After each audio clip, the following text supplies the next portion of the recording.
The Bloody Tragedy in the Bladen Empire is a mature dark fantasy romance novel. Born to a concubine, the male lead was abandoned by his own mother.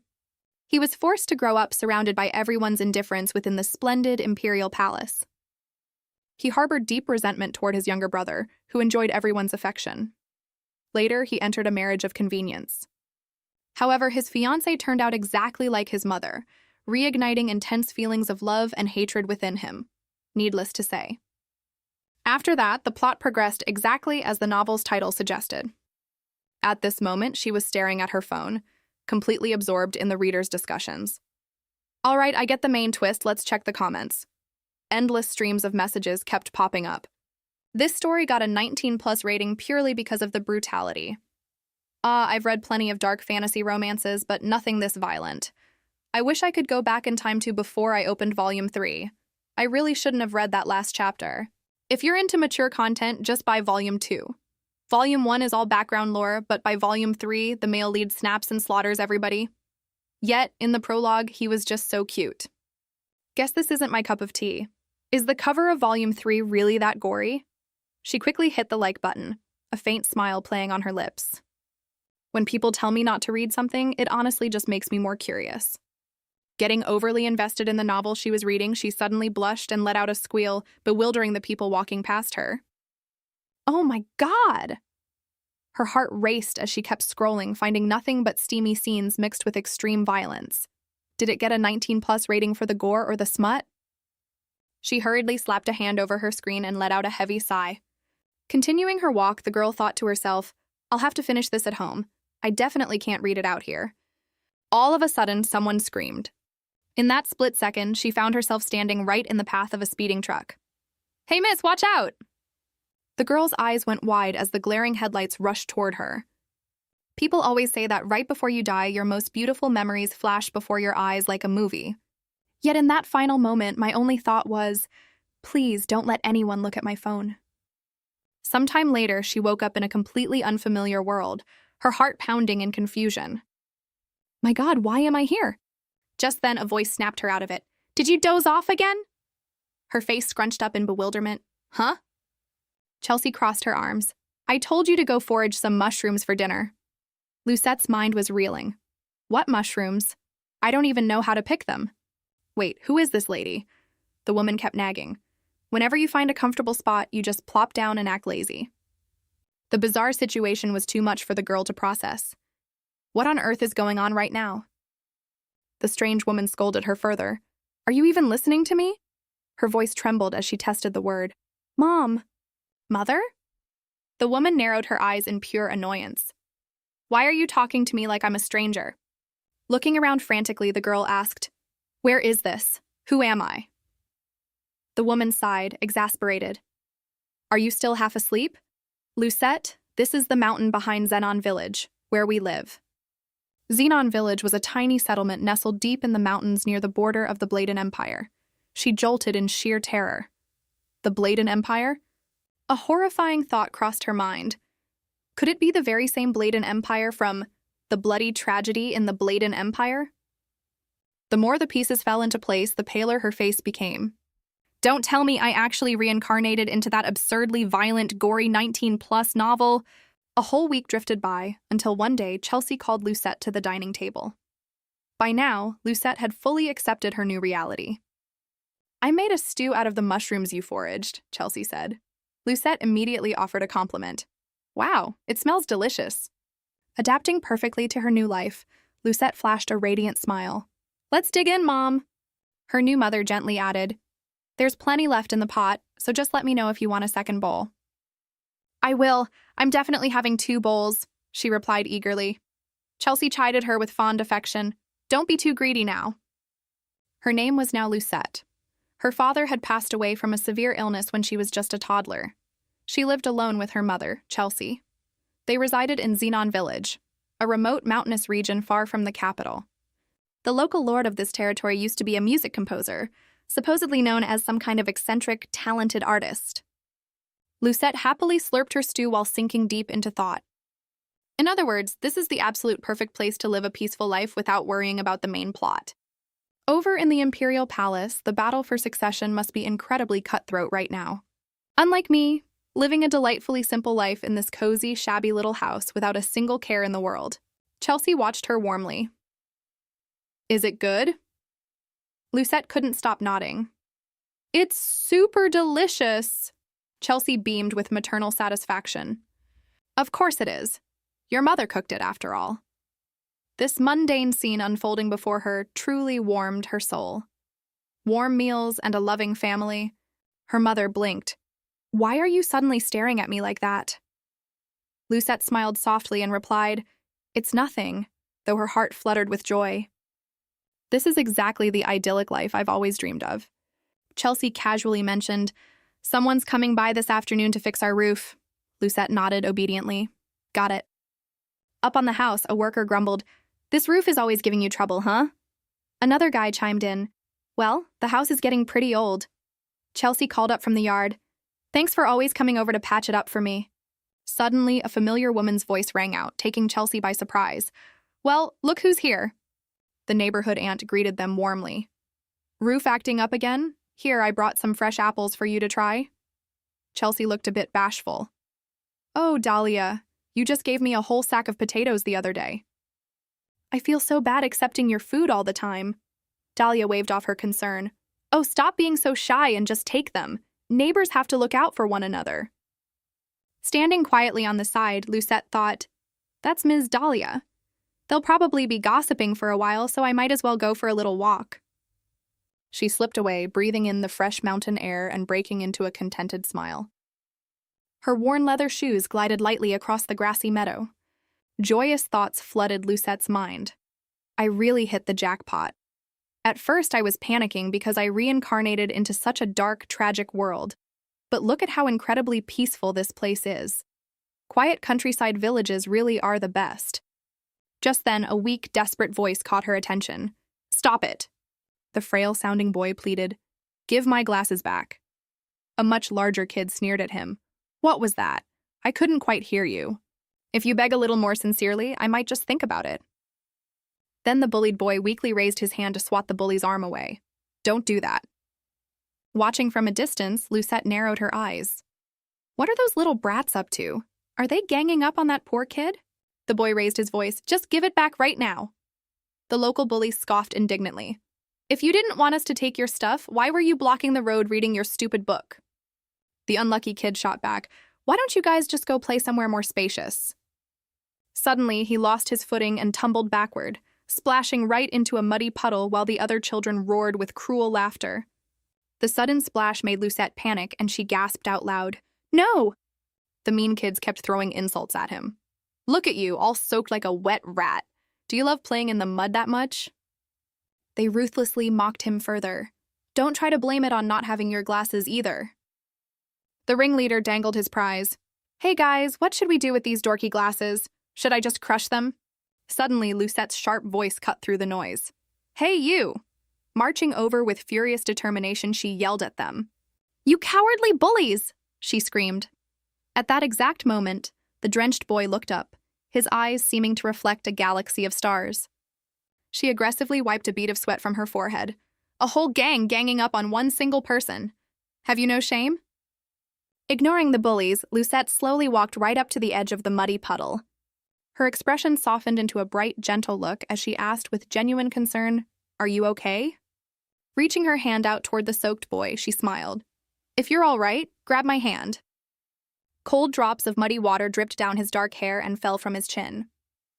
His face clearly displayed sheer astonishment, marking the very first subtle flutterings of his young heart. Lucette gently prompted him again. Did you hear me? Come on, take my hand. Deep down, she felt a sudden rush of awe looking at him. This boy's eyes are absolutely gorgeous. They literally sparkle like rare gemstones. Just then, the bully's irritated voice interrupted the moment. Hey, Lucette, why are you sticking your nose into this? Girls shouldn't be meddling in our business. That outdated comment caused a massive wave of annoyance to flare up inside her. She whirled around and shouted, Why are you bullying him anyway? He didn't even do anything to you. The bully scoffed. Didn't do anything? Just look at his creepy eyes. Vincent, the lead bully, pointed accusingly at the miserable boy. His eyes are literally blood red. Lucette's blunt response completely stunned our red-eyed boy. So what? Vincent balked in disbelief. Are you an idiot? Red is the color of a deadly curse. She rolled her eyes. Stop acting so childish. That's such an outdated superstition. My mom told me that because this empire suffers endless wars, people foolishly think the color of blood is a bad omen. But him being born with red eyes is hardly his fault, is it? Lucette tilted her head challengingly. Then what about my hair color, huh? Her words made Vincent freeze in his tracks. Her hair undeniably had a reddish tint to it as well. Are you guys planning to start bullying me next just because of my reddish hair? Maybe I should go cry to my mom that my cursed hair color is the reason my father passed away? Her heavy words instantly made Vincent and his cronies squirm awkwardly. No, that's not what I meant at all. Lucette touched the tips of her hair and ruthlessly cut him off. Yes, it is. Pretending to cry, she wailed, Mom, what did I do wrong? Vincent says my hair is totally cursed. Seeing her act so pitifully, Vincent panicked, dropped the glasses in the dirt, and hastily fled the scene. Ugh, whatever, do what you want, he shouted as he ran. Watching the cowards scatter into the distance, Lucette bent down and retrieved the discarded glasses. She sighed, brushing off the dirt. A bunch of snot-nosed brats thought they could mess with an adult inside a kid's body? Lucette turned back to the soaked boy and handed them over. Here you go, take these. He timidly accepted the frames, his brilliant red eyes widening in awe. Thank you. The split second their fingers brushed against each other, she jumped slightly. Lucette sharply noticed his physical state right away. His hands are trembling violently. Is his constitution really that fragile? She helped pull him to his feet, her tone full of worry. You must be freezing, right? Let's get you out of that puddle. He blinked in surprise. Huh? Lucette nagged him like an older sister. What do you mean, huh? Your hands are shaking so badly, you'll definitely catch a cold at this rate. Let me walk you home. Where do you live? The boy flushed a deep shade of crimson at her suggestion. My house? Well, a little while later, as they arrived at their destination, Lucette stared up with blatant suspicion. This is your house? He nodded quietly. That's right. She glanced around the area, utterly baffled. How strange. I never knew a place like this existed here. Aurelio gently interrupted her thoughts. Come on in. Lucette shrugged. All right. As soon as she stepped inside, our girl was totally blown away by the interior. Whoa, your place feels just like a hidden library, Lucette marveled. You've got so many books, he softly replied. I'm just really into reading. Her curiosity piqued. What about those piles over there? Did you actually write them? He murmured, I only dabble in writing occasionally. Lucette was completely starstruck. That's awesome. Mind if I take a look around? Getting flustered, he stammered, There's really not much to see. Our girl's eyes sparkled with anticipation. Of course there is. You've got loads of fascinating stuff here. He gave in with a nod. All right, if you really want to, that's perfectly fine. Thanks a lot. Staring at her figure, he thought to himself, how weird, a normal person definitely shouldn't be wandering around this house. Welcoming an unexpected guest out of the blue without even preparing anything and just letting her snoop around? All of this completely goes against basic common sense and proper etiquette. So why don't I feel even the slightest bit of annoyance toward her? Suddenly, Lucette shot a glance his way, which totally caught our boy off guard. Hey, shouldn't you be changing? She reminded him. Are you scared I'll break something? Why are you just standing around? He quickly waved his hands. No, it's not that. It's just abandoning a guest like this is incredibly rude. Lucette flashed a radiant grin. Is that right? Wow, you've got some seriously good manners. But I'm perfectly fine. Hurry up and get out of those wet clothes or you're gonna catch a cold. The young boy nodded. I'll be right back then. Just wait for me right here. Take your time, Lucette answered, while internally squealing about how incredibly cute he was. Making up her mind, she figured, well then, time for a little expedition around this place. Her fingertips slightly brushed against the stacks of paper. She mused to herself. If he's actually read all these thick books, he's got to be a genius, right? Our boy is definitely a bit quirky, but he's got a heart of gold. Maybe he's only antisocial because he's a total study bug. Wait, there's a specific label for people exactly like this, isn't there? Suddenly, the perfect term popped right into Lucette's mind. Yep, she concluded with a nod. That's it. He's a massive bookworm. Once he gets back, I'm totally going to interrogate him a bit more. Brimming with curiosity, she picked up a random item. Is this what he drinks? Ugh, what is that horrible stench? Is this even safe to consume, or has it completely gone bad? Just then, the bottle clumsily slipped right out of her grasp. Lucette jumped, practically scared out of her wits. Am I just starving? Did my brain actually think this foul stuff was food? Right at that moment, the boy's chilling voice echoed out. What exactly are you doing? She whipped her head around, stammering nervously. I was just... Right now, his expression was completely clouded with a heavy gloom. Lucette started panicking, instantly overwhelmed with guilt. Is he furious that I touched his stuff? Honestly, his face in that split second looked absolutely terrifying. Seeing him walk closer, she shrank back in fear. I'm so sorry. I swear I won't snoop again. Her frantic apology just left him completely baffled. Why are you saying sorry? He held out a small basket of treats. I grabbed some cookies. Do you want a few? Lucette blinked in surprise. Cookies? A few moments later, she burst out, Oh my gosh, these are the greatest cookies on earth. Why are mere guest snacks this incredibly good? She enthusiastically thanked him, praising the delicious treats. The boy simply murmured, I'm glad you enjoy them. Still curious, she prodded, You're new to the village, aren't you?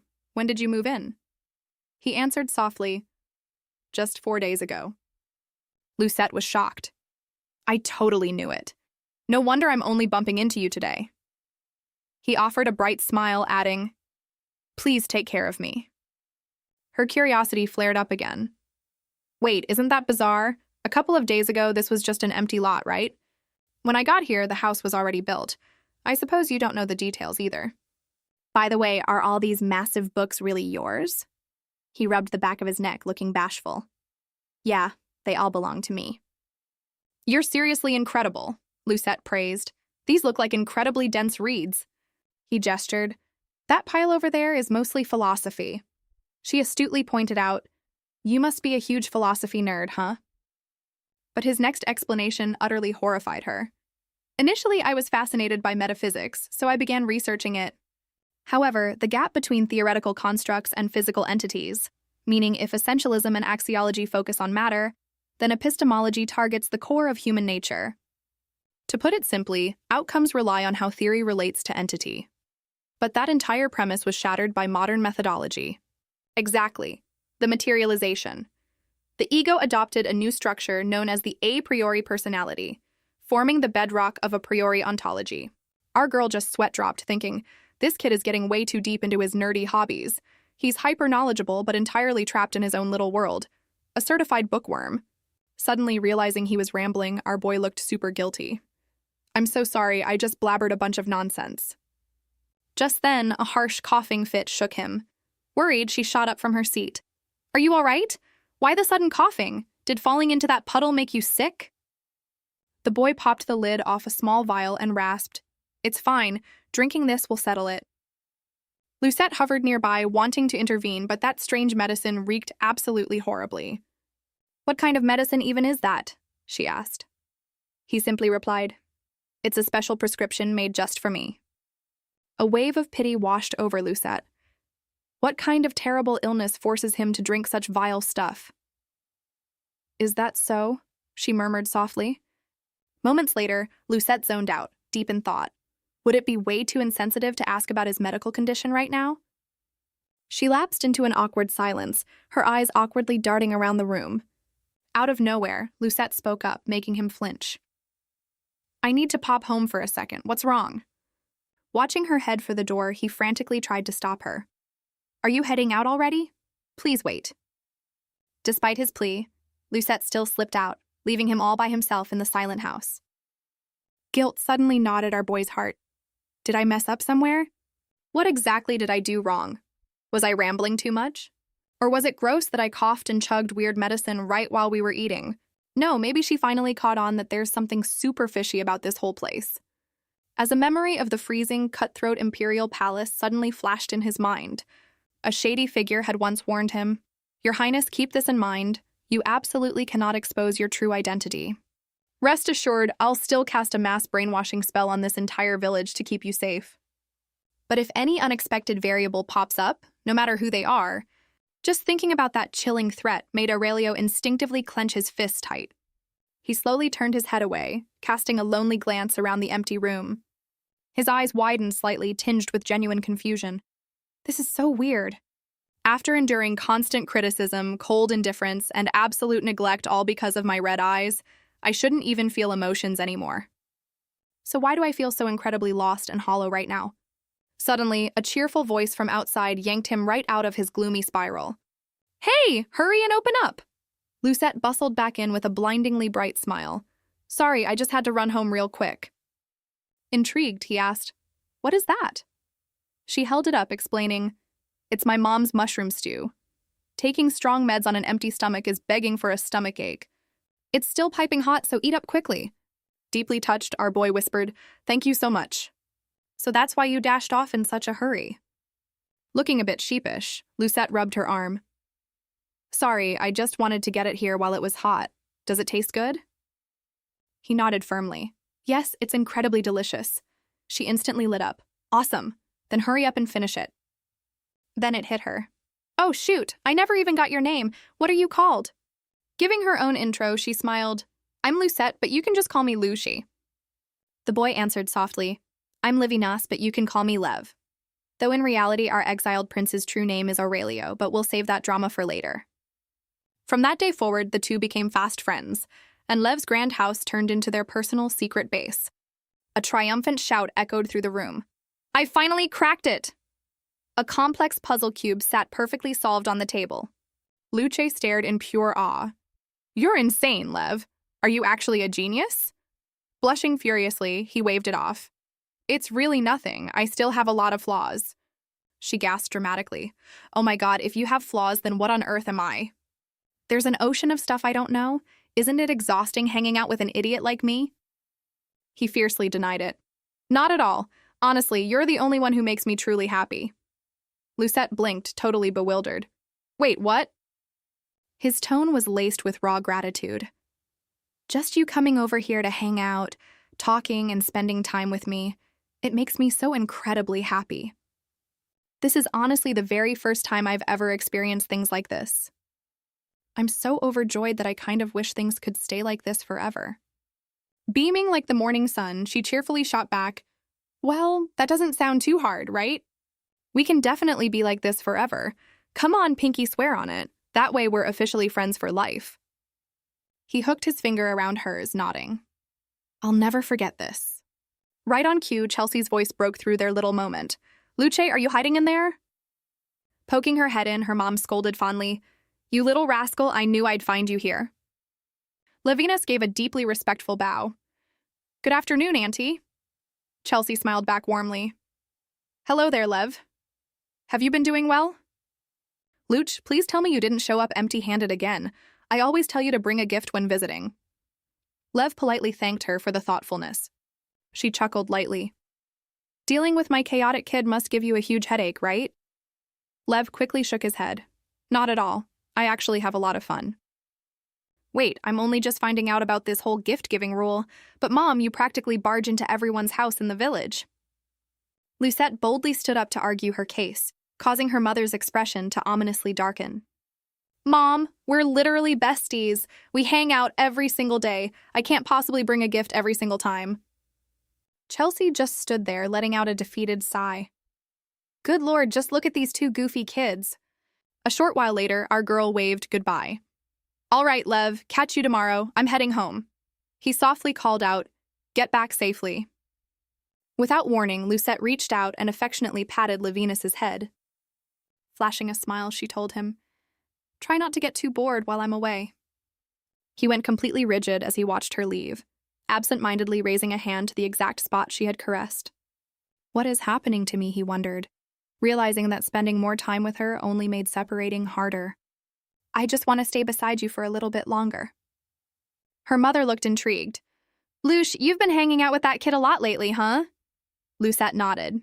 "He's super smart, so hanging out with him is a blast." Chelsea probed softly. "I assume you two are heading to the upcoming festival together, right?" Those words instantly sparked her excitement. "Ah, yes, the festival. I did mention wanting to join that fun tournament. During the Rodante Festival, everyone forms pairs to tackle various entertaining activities. Every event features unique rules, and the fun competition is restricted to teenagers between 13 and 17. Sitting inside her bedroom, Lucette glared at the flyer in annoyance. Why call it a fun competition? Is it purely because the first-place champions win a trip to the capital? It makes sense. Anyone stuck living up on this mountain would naturally crave a visit to the bustling capital. She paused, though honestly, I don't care about going there at all. What happens if I visit the capital and inadvertently stumble into the novel's main plotline? I fought hard to secure this peaceful life. There's no way I'm inviting unnecessary drama. Hold on, the runner-up prize is 2 million gold coins? With that kind of cash, I wouldn't have to stress over our living expenses for ages. If our boy Lev teams up with me, we might just secure that second-place spot. The following day, she pictured a scenario where the villagers gossiped, "What a shame Lucette's pair only placed second." Then Aurelia would ask, "Why skip that final question?" And Lev would smoothly reply, "Because I only aimed for the runner-up prize." Her heart raced with giddy excitement. "We are going to be rich, Lev!" Soon after, Lucette strolled down the path in high spirits, planning to bribe him with her mom's stew. He couldn't possibly say no to that. Her steps abruptly halted when she noticed a strange light radiating from Lev's home. She mumbled to herself, why on earth is there a glow coming from his place? Indoors, Aurelio sat injured with blood pouring from his arm, while Radonum remarked with thick sarcasm, "It's merely a tiny scratch." Why keep putting on an act? That black-coated man was a royal mage named Radanum. Your Highness, everything you are thinking is clearly reflected within this crystal. I strongly suggest you abandon any rebellious thoughts, Your Highness. Your only duty is to rot here until your dying day. I trust this advice proves useful. Now, allow me to mend that cut. Glancing at the injury, Aurelio quietly muttered, "Are you finished with your business here?" Radanum smoothly replied, "Indeed I am. Until we meet again, Your Highness." Right at that moment, Lucette's voice echoed outside, giving Aurelio a jolt. "Lev, are you in there?" His crimson eyes instantly sharpened with extreme caution. Folding his arms, Radonum asked with mild curiosity, "Have you actually made a friend?" Aurelio immediately chased him off. "None of your concern. Get out." The mage murmured, "Considering your volatile temper, I'm shocked you let someone approach you. I'm quite curious about who it could be." Without warning, Lev's hand clamped aggressively around the mage's wrist, his voice oozing an oppressive aura. "Do not make me repeat myself. Leave now." Radanum politely laid a hand over his chest in mock reverence. "As you command, Your Highness. But remember not to get too comfortable. Wiping out a few commoners in this village would be child's play." That veiled threat forced Aurelio to fall into a heavy silence. The second he spotted her outside, he gently called out her affectionate nickname, Lucia. Lucette spun around at the sound and promptly answered him. "Lucette," he began, his tone deep and quiet. "My apologies, did you wait long?" Sensing her foul mood, Aurelio wondered, was she waiting out here forever? He quickly murmured her name again. "Luch." "Hey, Lucette," he tried, before she finally spoke up, sounding visibly displeased. "Lev." The chill in her voice made him panic internally. Could she have overheard his talk with Radonum? However, her next words caught him totally off guard. "Why is your shirt covered in blood? Are you injured?" "What happened? Even if you aren't badly hurt, you must have scraped yourself on something sharp." He let out an internal sigh. She clearly hadn't heard the mage. "You were just worried that I was hurt?"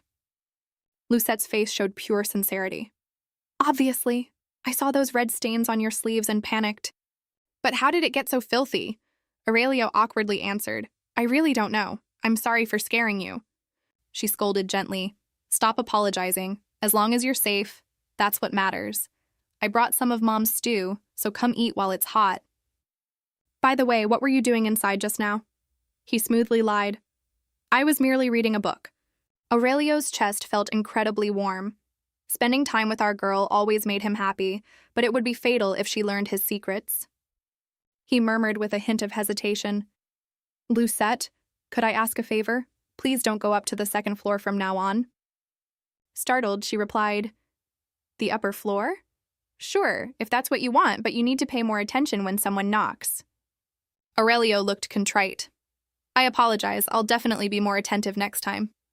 Beaming cheerfully, she demanded, "Then swear you'll actually answer the door before my 10th knock." He nodded firmly. 10 times, it's a deal, I swear it. Perfect, she declared, planting hands on her hips. Now I have another request. I want you to enter the Rodante Festival tournament as my partner. Aurelio blinked in shock. A tournament? Lucette nodded. Yeah, and I can't enter it by myself. Her next sentence left him speechless. And honestly, teaming up with you would be amazing. He sheepishly avoided her gaze. Luce, I really don't think I'm a good fit for this event. She tilted her head. Huh? Why not? Given your massive brain, we could definitely win something. Are you worried we might lose? He stuttered. Well, but she quickly soothed him. Don't feel pressured at all. Letting out a soft sigh, she added, if you truly don't want to join, you can just say no. Her casual follow-up hit him like a truck. I'll just go ask Dominic to team up instead. Aurelio's fingers crushed the paper he was holding. Another guy standing next to Lucette? He absolutely refused to let that happen. Forcing a gentle smile, he declared, I'll join the tournament with you, Lucette. I will give it my all. Lucette's face lit up instantly. Wait, seriously? That is awesome. Thanks a bunch, Lev. Luce? Aurelio added cautiously. I lack confidence in this, but I'll do my best. She waved off his concern. Oh, hush, you're brilliant already. We'll tackle it together. Once they arrived at the bustling festival grounds, Lucette gazed around in awe. This is incredible. I've been looking forward to today forever. She stared intently into his crimson eyes. Lev, are you fully prepared for this? Aurelio nodded briskly. All right, Lucette, let's head in. She quietly observed him, wondering, why does our boy seem so ridiculously fired up today? This was her first time seeing Lev dressed up so handsomely. Could he have been eagerly anticipating this event too? He tentatively asked with a bashful look, Do my clothes look strange on me? Lucette quickly complimented him. Not at all, you look fantastic. But aren't you roasting in those thick layers today?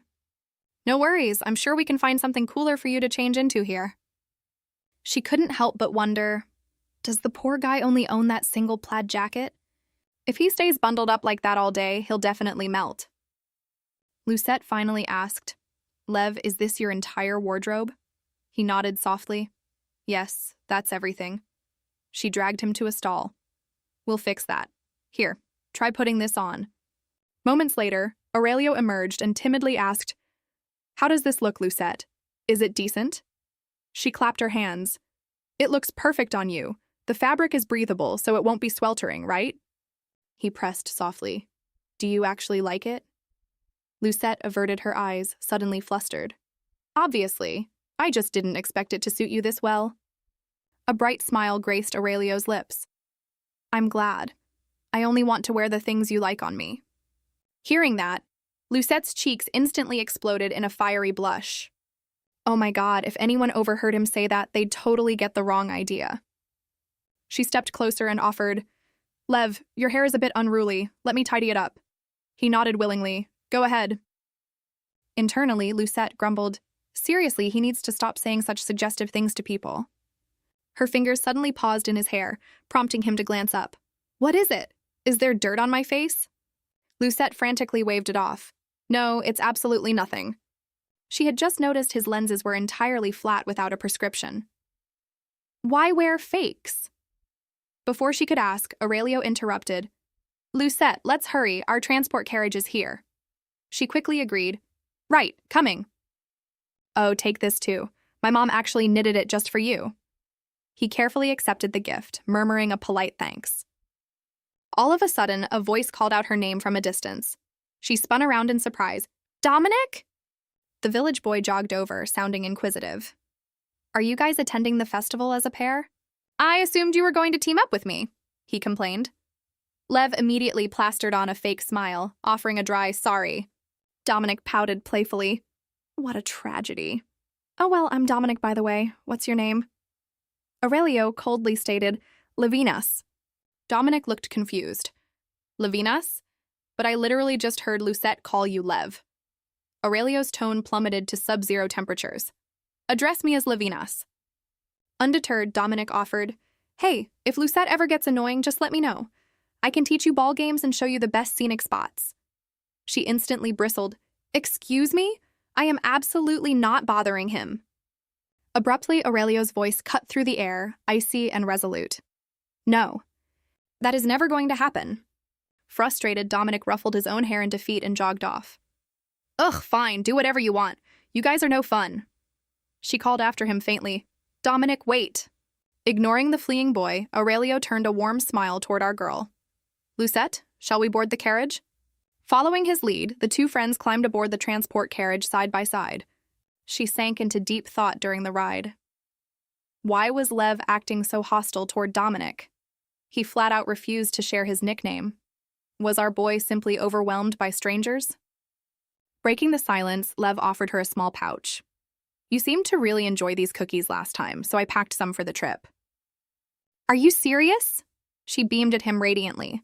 That is so sweet of you, I'm touched. Lucette concluded internally that Lev definitely just needed more time to open up to other villagers. Resting her hand against the cool window pane, she quietly watched the passing scenery outside. Out of nowhere, Lucette let out a long yawn. He noticed instantly and suggested, Are you tired, Lucette? Would you like to nap for a bit? She asked with a cute tone. Mind if I lean on you? Then her eyes quickly shut tight as she murmured, I'll just sleep for a moment then. As she rested against his shoulder, Aurelio blushed. His gaze was incredibly tender, revealing a fondness that was difficult to conceal. Aurelio spoke softly. Lucette, if you wish for me to befriend Dominic, I will do so. If you want me to join the competition or anything else, I'll do that too. However, I want that nickname to belong solely to you, because you are the only one permitted to call me by it. Lev, his voice stressed the word, that name is yours alone to use. She was already fast asleep, completely missing his heartfelt confession. The setting shifted over to the royal palace in the heart of the Bladen Empire.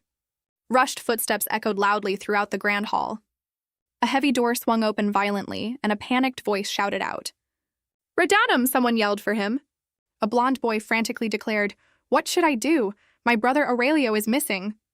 This was Delmar Abel Hadissa, the current emperor's sole heir. I asked my mother, but she refused to say a word. You have to do something, Radanum. Radanum offered a calm bow. Your Highness, what exactly would you like me to do? He begged desperately, Please just take me to him. Radanum cautioned, But don't you suppose he has his own reasons for hiding his whereabouts? Delmar snapped back, I don't care about that. Just bring me to him now.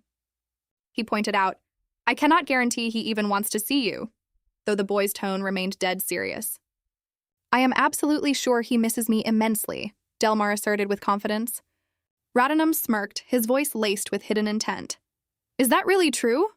Very well, I shall guide you to the first crown prince, but you must never remove this cloak. This is a sacred artifact that will instantly transport you back if your life ever falls in danger. Delmar frowned in confusion. I'm just going to see my brother, so why would I need such a thing? Radanum offered false reassurance. It is merely a precaution, so please be careful. Your Highness. Delmar was still baffled. A precaution for what? Where exactly am I heading that requires this? Delmar's voice betrayed his rising anxiety. Hold on, Radanum. Wait a minute. Ultimately, he was left standing entirely alone in the vast space. Radanum flashed a subtle grin hidden beneath his hood, casually lifting a teacup to take a sip. He muttered cryptically, I truly hope you won't face punishment for this, my pitiful prince. Meanwhile, back in Zenon village, Aurelio and Lucette strolled side by side down the bustling street. Sitting cheerfully on a stone bench, Lucette exclaimed, I had no idea this festival would be so incredibly fun. During the dart game, she had clapped and cheered wildly when Aurelio struck the bullseye. Wow, you hit every single one. At the prize wheel, she threw both hands up and yelled excitedly, That's awesome, we hit the top prize. During the scavenger hunt, she stared in awe as he held up the hidden box. You actually found it already? Now gazing at the mountain of rewards they'd gathered, Lucette praised Lev. Thanks to you, we won so much stuff, bought some books, and even got ice cream. This is a blast. Wait, are you really giving all of this to me? I can't possibly take everything, she protested. Aurelio smiled warmly, his voice dripping with affection. Of course, Lucette. Seeing you this happy is more than enough for me. The two of them instantly grew incredibly bashful after he said that. Lucettes' face turned beet red as she thought, Lev is saying things that are so easy to misinterpret again. A moment later, she chided herself. No, I must just be overthinking things. Then she picked up a small snow globe with a tiny house inside and offered it. Here, you should keep this one. He hesitated slightly. But isn't that the item you liked the most? She replied tenderly. That's exactly why I want you to have it. I want you to think of me whenever you look at it. Aurelio gazed at the trinket, telling himself, memories shared with Luce? He finally took it from her hands. All right, if you insist, I'll hold on to it and remember today forever. And so they kept chatting joyfully amidst the bustling crowd. Let's go sign up for the tournament. Participants, please head this way. Aurelio suddenly inquired, Luce, what placement are you aiming for in today's competition? Lucette cheerfully answered, I want to snag second place. That would be perfect. He looked puzzled. Why is that? I believe you could easily secure first place. Hearing his confidence, she chuckled and clapped her hands. Lev, first place is obviously great, but I don't want to stress over it. Second place is fine by me. That alone would make me ecstatic. We're mainly here to have fun. Aurelio fell into deep thought. Is she really content with just second place? I always believed I had to be number one in everything.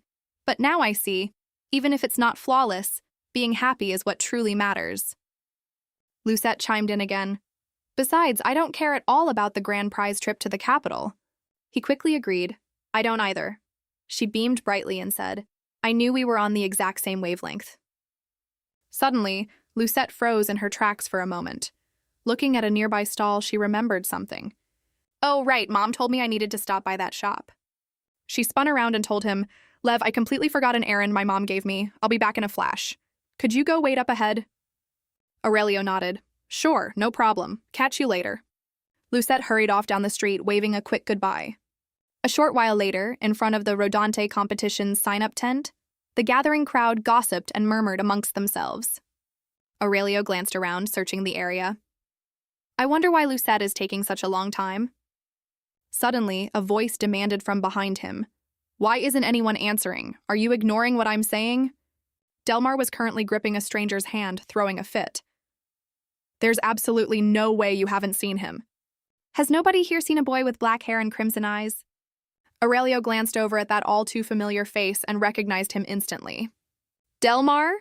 He scrutinized the boy, unable to stop himself from wondering, what on earth is he doing here, and why is he looking for me? Delmar kept pestering the crowd endlessly. He's quite tall. You'd definitely remember him if you saw him, so stop lying. Where did he go? Out of nowhere, a hand clamped down on the boy's shoulder. Aurelio stared at him with eyes devoid of any warmth. Delmar, what exactly are you doing here? The boy couldn't contain his excitement, crying out, Brother Aurelio! The moment he saw him. Shortly after, the two brothers slipped into a secluded, shadowy corner. Delmar trailed behind him, rambling without even pausing for breath. How have you been? You vanished so suddenly, I missed you terribly. Aurelio demanded to know, how did you manage to get here? Delmar answered honestly, I ordered Radnum to transport me here, brother. Aurelio was baffled and asked for his reasoning. Delmar clasped his hands tightly and explained, because I was dying to see you. I really missed you a lot, brother Aurelio. Aurelio Levinas Hadassah was the title of the crown prince born in the royal palace, only to be banished due to his supposedly tainted lineage. At that moment, he fell into heavy contemplation. I had only just managed to leave that name behind. He then asked quietly, Don't you despise me for being a concubine's child? Delmar looked up with a joyful expression and replied, Of course not. I don't give a damn about royal etiquette. I just want to stay by your side. Seeing his genuine face, Aurelio muttered, Right. You can do whatever you please since nobody would ever dare scold you. But you know perfectly well that if you mess up, I'm the one who takes the blame. He allowed the boy to adjust the bow on his coat strings, merely murmuring a hollow, yes. His voice turned freezing cold. Stop acting like you are completely clueless. Why do you think I am stuck here? If word gets out that you visited me, they'll just relocate me somewhere else. And where would that be? A literal hell? Delmar's face drained of color just as Aurelio coldly pulled his hand away. The younger boy took a step back. But I don't harbor any hatred for you. I was forced into exile here, Yet, I actually like this village. It's infinitely better than the Imperial Palace. Delmar hastily tried to reason. I don't grasp what you're saying at all. Brother Aurelio, please come back to the palace with me. I'll talk to father. Aurelio interrupted sharply. Enough. Do you want them to punish me? Go away, Delmar. Feeling utterly rejected, the boy was so heartbroken he could barely speak. Brother Aurelio, I understand. I was a bit too impulsive today, wasn't I? Next time, I promise to follow all the proper protocols before I come visit you. Because being so far from home, it's very easy for someone to feel lonely. Aurelio parted his lips to speak. It appears you still don't comprehend a word I'm saying, do you? Never show your face here again. I have no desire to see you, and there won't be a next time. Consider this my final warning. Those harsh words left Delmar looking even more devastated. Suddenly, a familiar voice called out, Lev! Lucette popped up from behind him, startling him into whipping his head around. Unaware of the tense situation, she spoke brightly. There you are. I've been searching everywhere for you. What are you doing in the dark? The tournament is about to begin.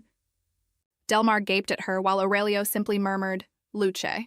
Lucette, this child managed to get lost, so I was pointing him in the right direction. Then he turned his gaze back to his brother, giving Delmar a clear signal. Leave now. The boy nervously ducked his head and played along. Thank you for the help. I'll be going now. Lucette immediately waved her hand as Delmar turned to depart. Have a safe trip back. Aurelio gently apologized for not waiting exactly where she had asked. She brushed it off, saying, It's fine. I already registered us. He seemed mildly surprised. Oh, did you? Meanwhile, Delmar was in a daze, his mind racing. Brother Aurelio has truly changed. But why did the artifact activate just now? Isn't it only supposed to trigger when my life is genuinely threatened? Could it be because Brother Aurelio views me as a threat? He vanished in a flash of brilliant purple magic, leaving the two villagers behind, leaving him plagued by one burning question. But why? Back in the village, Aurelio's voice broke the silence. I'm so sorry, this is all my fault. The event has likely already kicked off. Lucette flashed a bright smile and countered, No worries, you were busy helping a lost kid. With how skilled we are, we'll be totally fine. Look, we made it just in time. Let's head in. Lev. Startled to see him marching ahead, she called out, Lev, where are you heading? That section is for the Rodante Mr. and Miss pageant. This made Aurelio whip his head around and gasp. Huh? Glancing toward the fun contest zone, Lucette murmured, It appears we might have had a little miscommunication. Lev erupted into laughter. No wonder he had been so bewildered earlier. So this is why you dressed up like that? His dashing attire and previous words instantly clicked in her mind. Yeah, I figured I had to look as elegant as possible. Luge could only cover her mouth, giggling in sheer amusement. To be honest, our boy Lev definitely had a pretty cute side. Aurelio mumbled hesitantly. Yeah, thankfully we realized it in time. She urged him on. Exactly, let's hurry. Did it start already? Poking their heads inside, a staff member asked, Are you kids here to join the fun competition? Yes, she confirmed. I apologize for being late. Is there still time to enter? Resting her chin on her palm, the brunette woman whispered, Normally we wouldn't allow it, but we're short on contestants this year. Go ahead, though you'll receive 3 penalty strikes. Upon hearing that, Lucette spun around and let out an excited cheer. This is awesome, Lev. We actually get to play. The staff urged. Go in quickly. They're on a break right now. Luch swiftly replied. Yes, thank you so much. Let's go, Lev. He softly promised. Yeah, I'll do my absolute best. The pair then took their seats inside, removing their hats in unison. Lucette scanned the room briefly. Wow, there really weren't many participants at all. That guy over there has to be the host, right? Why does he seem so totally checked out? With the vibe being this relaxed, we might be able to catch up on points in no time. Suddenly turning to him, she whispered, Lev, don't be too nervous. I've been studying hard, so… Lucette noticed Aurelio trembling all over, looking as intense as a blazing inferno, and called out in concern, Lev? Suddenly, his pupils dilated completely just as the referee revealed the answer to the upcoming question. Right on cue, Aurelio held up his whiteboard displaying that exact answer. Lucette marveled instantly. That's incredible. You've gotten 10 questions right in a row. You're seriously amazing. You didn't even prep for this at all. He humbly deflected. It's honestly just luck. She kept praising him anyway. But none of those questions were easy. You're just incredibly smart. Absolutely brilliant. How in the world did Lev know all this stuff? The brunette girl clutched her script, glancing up to announce, "This brings us to our final question.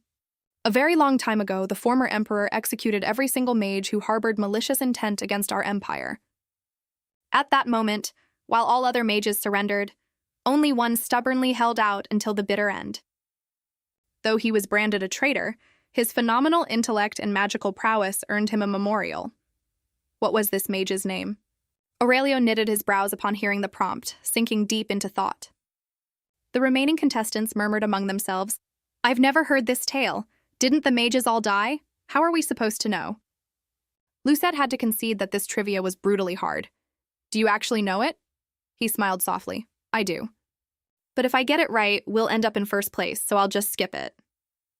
Cupping her chin in both hands, she whispered quietly, "Then at least tell me what the answer is." Aurelio agreed with a nod. "All right, but I'm only telling you." "What could it be?" The host raised her hand, her voice echoing clearly.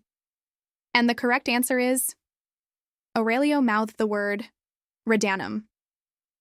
The final reveal was indeed Radanum, the last mage of the Bladen Empire. Seeing the blank boards, the woman sighed. "I knew it. This question was way too tough for kids, wasn't it?" A man suddenly shot up, yelling, "Hold on!" She then announced, "And with that, our fun competition has officially concluded." The man, named Rodante himself, stared at our pair and wondered, hadn't those two kids gotten everything right up until now? He muttered in sheer confusion, "Is that true? They're sitting too far back, so I couldn't quite hear." The man pondered for a moment, observing them happily joking around, and grew suspicious. Did those two brats actually answer nearly every single question correctly? "Johann, keep a very close eye on those two kids." The man calculated silently. Perhaps they could prove to be quite useful. A short while later, someone was cheering loudly over a heavy pouch of coins. It's actual solid gold. Lucette excitedly threw her hands up in immense gratitude. "Thank you, Lev. This is all because of you."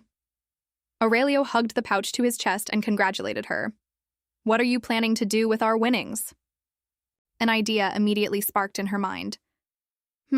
First, I think I'll buy a beautiful dress for Mom. Seeing her constantly patching up her old clothes always bothers me. She'd absolutely love a new one." He blinked in mild surprise and murmured, "I see.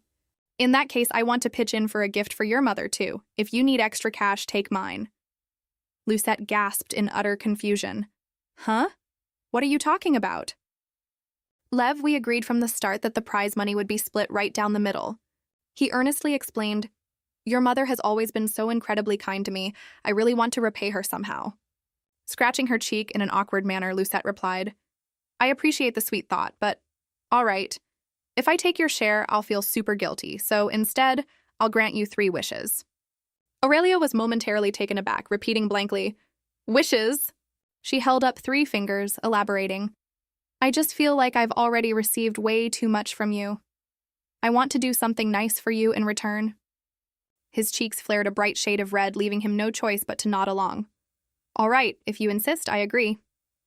Staring at Lucette's brilliantly radiant smile, Aurelio thought to himself, "No, Lucette, you're underselling yourself again. I'm the one who's received so much. You are always so incredibly warm and kind. No matter how hard I strive, I could never fully repay that pure affection. If only things could stay exactly like this forever, it would be an absolute dream." The scene transitioned to a bustling boutique, where someone gasped loudly, "Oh my goodness, just look at those gorgeous outfits over there! How on earth are they this pretty? The lace trimming on this dress is downright adorable. Ooh, I really like this shirt too."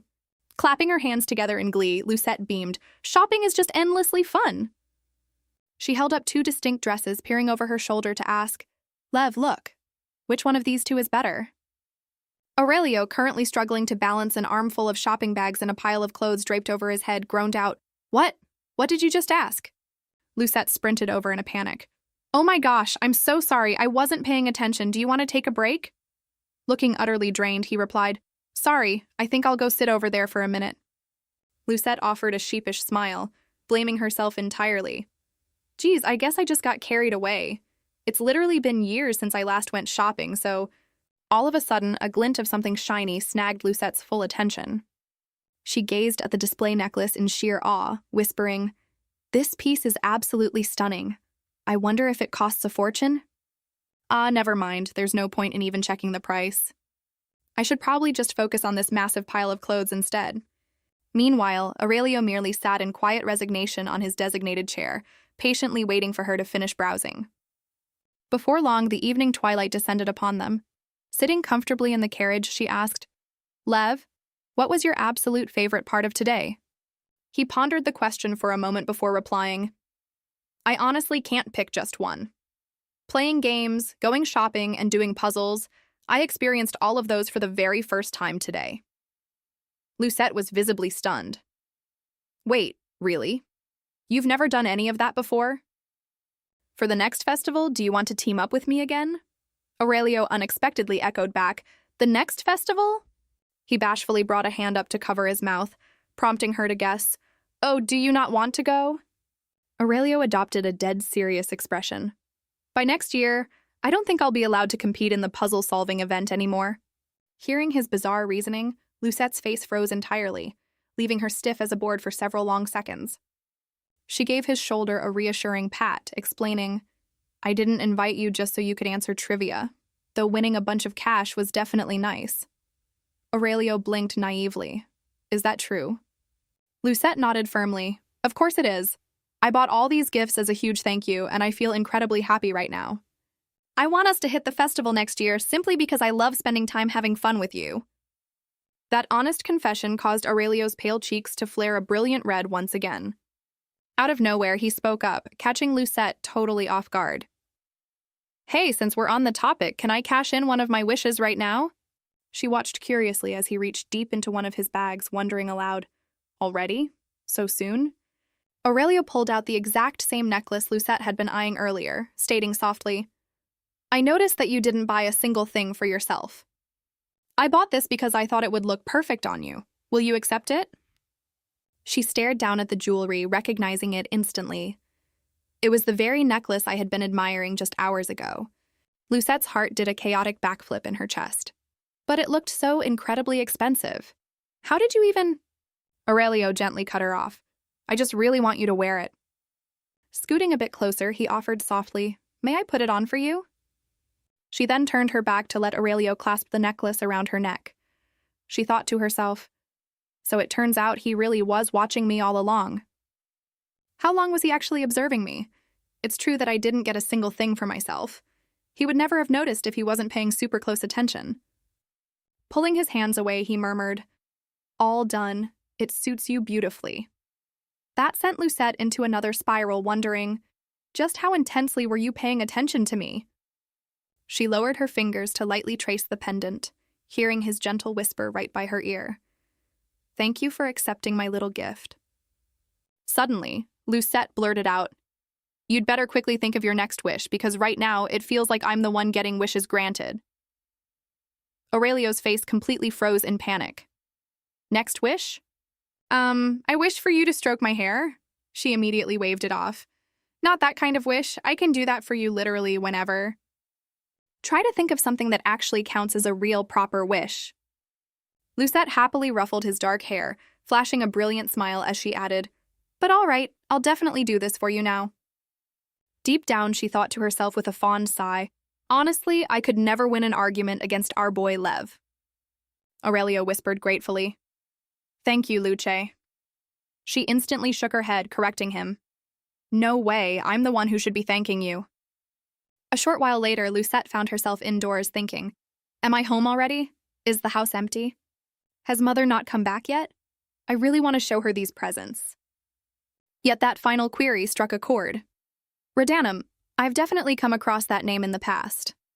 Just then, a sudden knock on the door followed by a loud call startled her. "Lady Lucette!" Glancing towards the entrance, she inquired, "Who's there?" A voice from beyond replied, "You were the winner of the Rodante puzzle contest, correct? We completely forgot to have you sign off before handing over the reward." The stranger urged her to please unlatch the door. A moment passed as she stepped forward, pondering, "Seriously? After all this delay, I hope this doesn't become a hassle. Right as she extended her hand toward the handle, she froze in her tracks.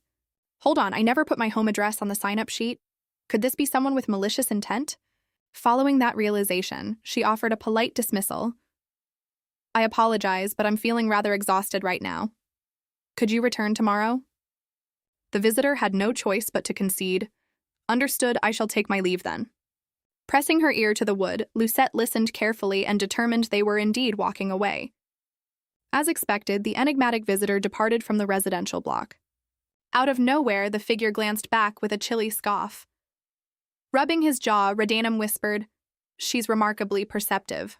Partnering with her should be quite fascinating." Sometime afterward, Chelsea rested her hands on her waist and demanded, "What exactly went on here?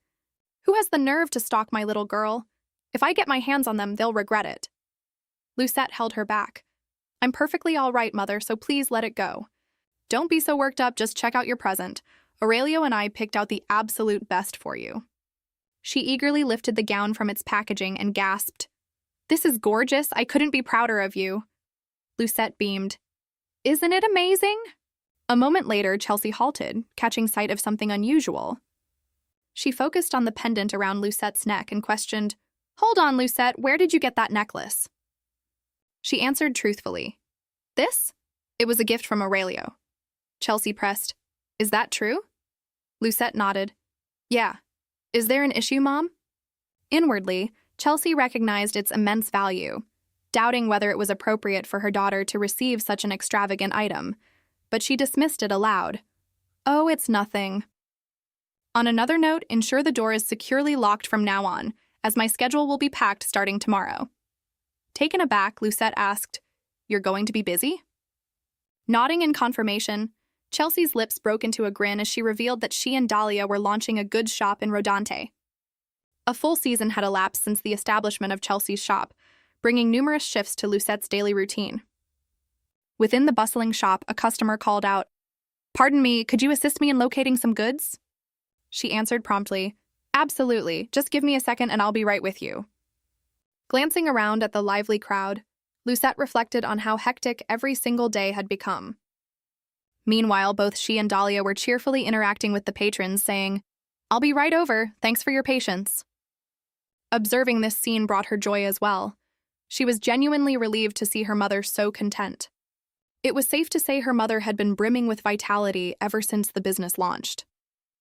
Shortly thereafter, Lucette declared that they had a fantastic day, and the closed placard was placed on the door. Resting inside, Dominic inquired, "What has you so pumped up?" She let out a breath and playfully griped, "You have no idea how packed the shop was today." To start with, Chelsea and Dahlia's venture is thriving immensely. Clasping his hands together, he mumbled cryptically, "I'd love to lend a hand, but my schedule has been swamped lately." Lucette assumed he was referring to his duties at the smithy. Secondly, Dominic had been picking up fresh techniques at the anvil. He produced an object and boasted, "Yep, I crafted this myself. Care to take a look?" She eagerly urged, "Let me see it." Immediately following her request, a tiny sculpted bear was revealed. Lucette broke into a fit of giggles, asking, "What on earth is that?" Flushed with embarrassment, Dominic protested, "Stop making fun of me. I dedicated the entire day to forging this. It only looks like this because I'm a beginner. My future pieces will definitely improve." She simply beamed, supporting her chin on her palm while he pondered whether he ought to refine a certain detail. Seeing both Mother and Dominic finding such fulfillment in their crafts made her feel a twinge of envy. At that exact moment, Chelsea interjected, "All right, youngsters, let's wrap things up and head back." Initially, Lucette's only desire was to unwind and enjoy herself, but witnessing everyone's dedication sparked a shift in her mindset. Thirdly, as she set her apron on the counter, Lucette made a mental resolution. "All right, I need to discover my own passion. It's time I set a concrete goal for myself as well." The view shifted outdoors to stripped branches dusted in white frost, while a voice drifted from Aurelio's residence. "I appreciate you visiting," he said, handing her a beverage. "Are you freezing? Take this hot cocoa." She received it gladly. "Thanks, Lev. This is perfect." Just then, Lucette spotted a dressing on his thumb and thought, "Oh, that looks like a fresh injury." Without warning, he gently murmured her name as she sipped her drink. She glanced up quizzically, wondering what he needed. Did you manage to get through that basic mathematics volume I lent you? Averting her gaze, Lucette faltered before replying, I did skim through it. She remembered how, after her previous confession of her anxieties, Aurelio had proposed they could try learning side by side. He had subsequently stacked a daunting mound of books on the desk, instilling panic in her over the fundamentals of academics. Flashing a grin, he had asked, "Shall we begin with mathematics, the bedrock of all learning?" Snapping back to the present, Lucette felt like weeping, admitting to herself that math and she were simply incompatible. She hastily threw her hand up and blurted out, "Hold on, we ought to tackle a different topic today instead of math." Taken aback, Aurelio echoed, "A different topic?" Sporting a strained smirk, Lucette stalled for time before muttering a weak, "For instance." A short time later, two distinct thuds echoed loudly in the outdoors. Shielding himself from the flying snow, Aurelio called out, "Lucette, your energy out here is completely at odds with your attitude toward math." Tossing another projectile, she replied, "My apologies, but numbers just don't hold my interest at all. Maybe my true calling is becoming a snowball marksman." He encouraged her. "That actually sounds decent." Lucette swiftly scolded him. "Nonsense. Stop just agreeing with my silly ideas." Sprawled out in the snow, he turned his head to sincerely state, "I just want you to pursue whatever brings you joy." Lucette shared the sentiment, saying, "Same goes for you, Aurelio. If you ever have a desire, please let me know. I recall you mentioning an unfulfilled wish." Aurelio responded with hesitation. "Well, to be honest," Lucette pressed on, "no matter what it is, just tell me." He timidly proposed, "Would you allow me to cook dinner for you this evening?" A little while later, warm flames were dancing in Aurelio's hearth. She couldn't resist lingering in the background, covertly observing him as he moved about the kitchen. Keeping her gaze glued in his direction, Lucette mused, "Here he is making a meal again. It's something I never would have pictured him doing. Is culinary arts a hobby of his, or is this the very wish he wanted to fulfill?" Concurrently, her attention was drawn to a stack of recipe volumes nearby. She eyed them with suspicion. "These are all cooking guides, could it be?" Just then he called out her name. Jolted from her thoughts, Lucette spun around and answered, "Yeah, you needed me?" Her cheeks instantly burned crimson as she stood momentarily stunned. Aurelio stood there presenting a cake, cheerfully declaring, "Happy birthday to you." Taking in the lavish spread on the table, Lucette murmured in awe, "You set all this up for my birthday?" Placing the dessert down, he confessed, "Indeed, you mentioned the date to me once." Studying the dishes, she pointed out, "But I only brought that up casually a while ago." Aurelio cut in, "It's a momentous day for you, and I wanted to surround you with your favorites." Overcome with emotion, Lucette bolted forward to embrace him fiercely. "Thank you so much, Aurelio. I don't think I've ever felt this overjoyed." His voice dripped with fondness as he replied, "Truthfully, you're constantly occupying my thoughts. Seeing your happiness brings me joy as well." She complained endearingly, "Lev, why are you being so incredibly sweet?" Internally, she panicked. "Hold on, I definitely need to figure out a way to return this favor." Sometime later, the dishes from the feast had been entirely polished off. Gazing at a peacefully slumbering Lucette, Aurelio mused internally, "I'm relieved to see her so spirited. I was anxious since I put this together so hastily. When your next birthday rolls around, I will make sure to prepare far better." Without warning, a figure arrived, drawing his attention sharply to the doorway. The approaching footsteps aroused Aurelio's suspicions. Who could that be? Radanum isn't scheduled for today. Is it Delma? Even after my warning, did he still show up? A female figure descended the steps at a measured pace, noting, "You're still up, Aurelio." He blurted out in utter astonishment. "What are you doing in this place?" Fixing his gaze on her harsh features, Aurelio addressed her as Empress. This was Diana, the mother of Delma. Diana's tone pierced the silence. "You've grown significantly since our last encounter."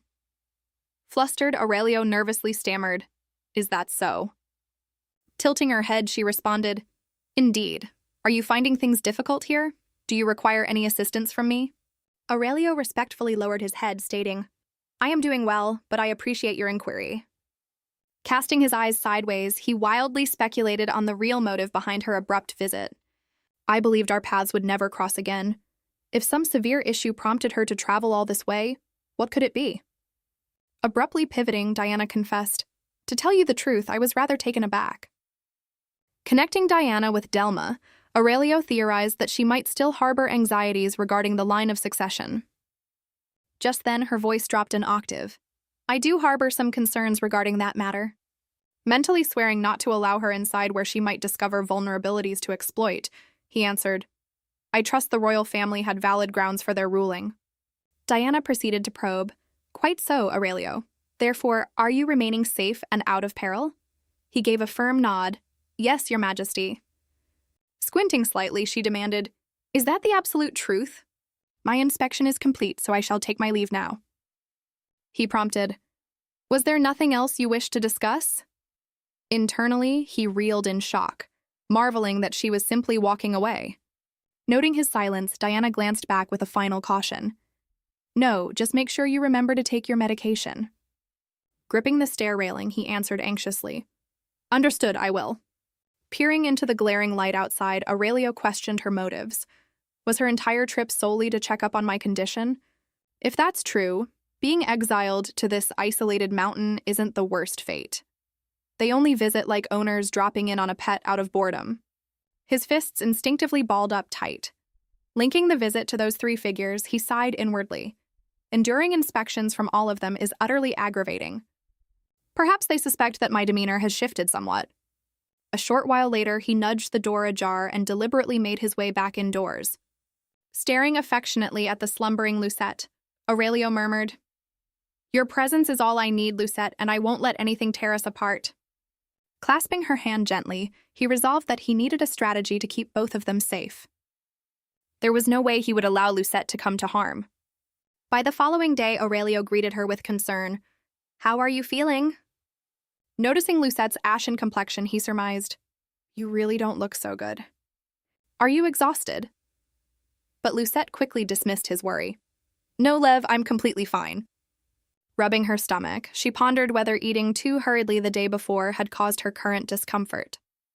She eventually admitted, I might have indigestion. Do you happen to have any medication? Aurelio responded with a dismayed, Oh, apologizing. Sorry, Lucette, I don't keep that around, to which she frantically waved her hands. No need to apologize, we can just head to the pharmacy to get some. Startled by her suggestion, he echoed, A pharmacy? Stroking his chin thoughtfully, Aurelio left Lucette puzzled as she inquired, Is something the matter? He paused before awkwardly replying, Well, here in Senon village. Amidst the falling snow outside a nearby building, Lucette let out an astonished cry. What? As the chilly wind howled around them, her skepticism grew. How can this even be possible? For a couple of seconds, Lucette simply stood there, utterly paralyzed.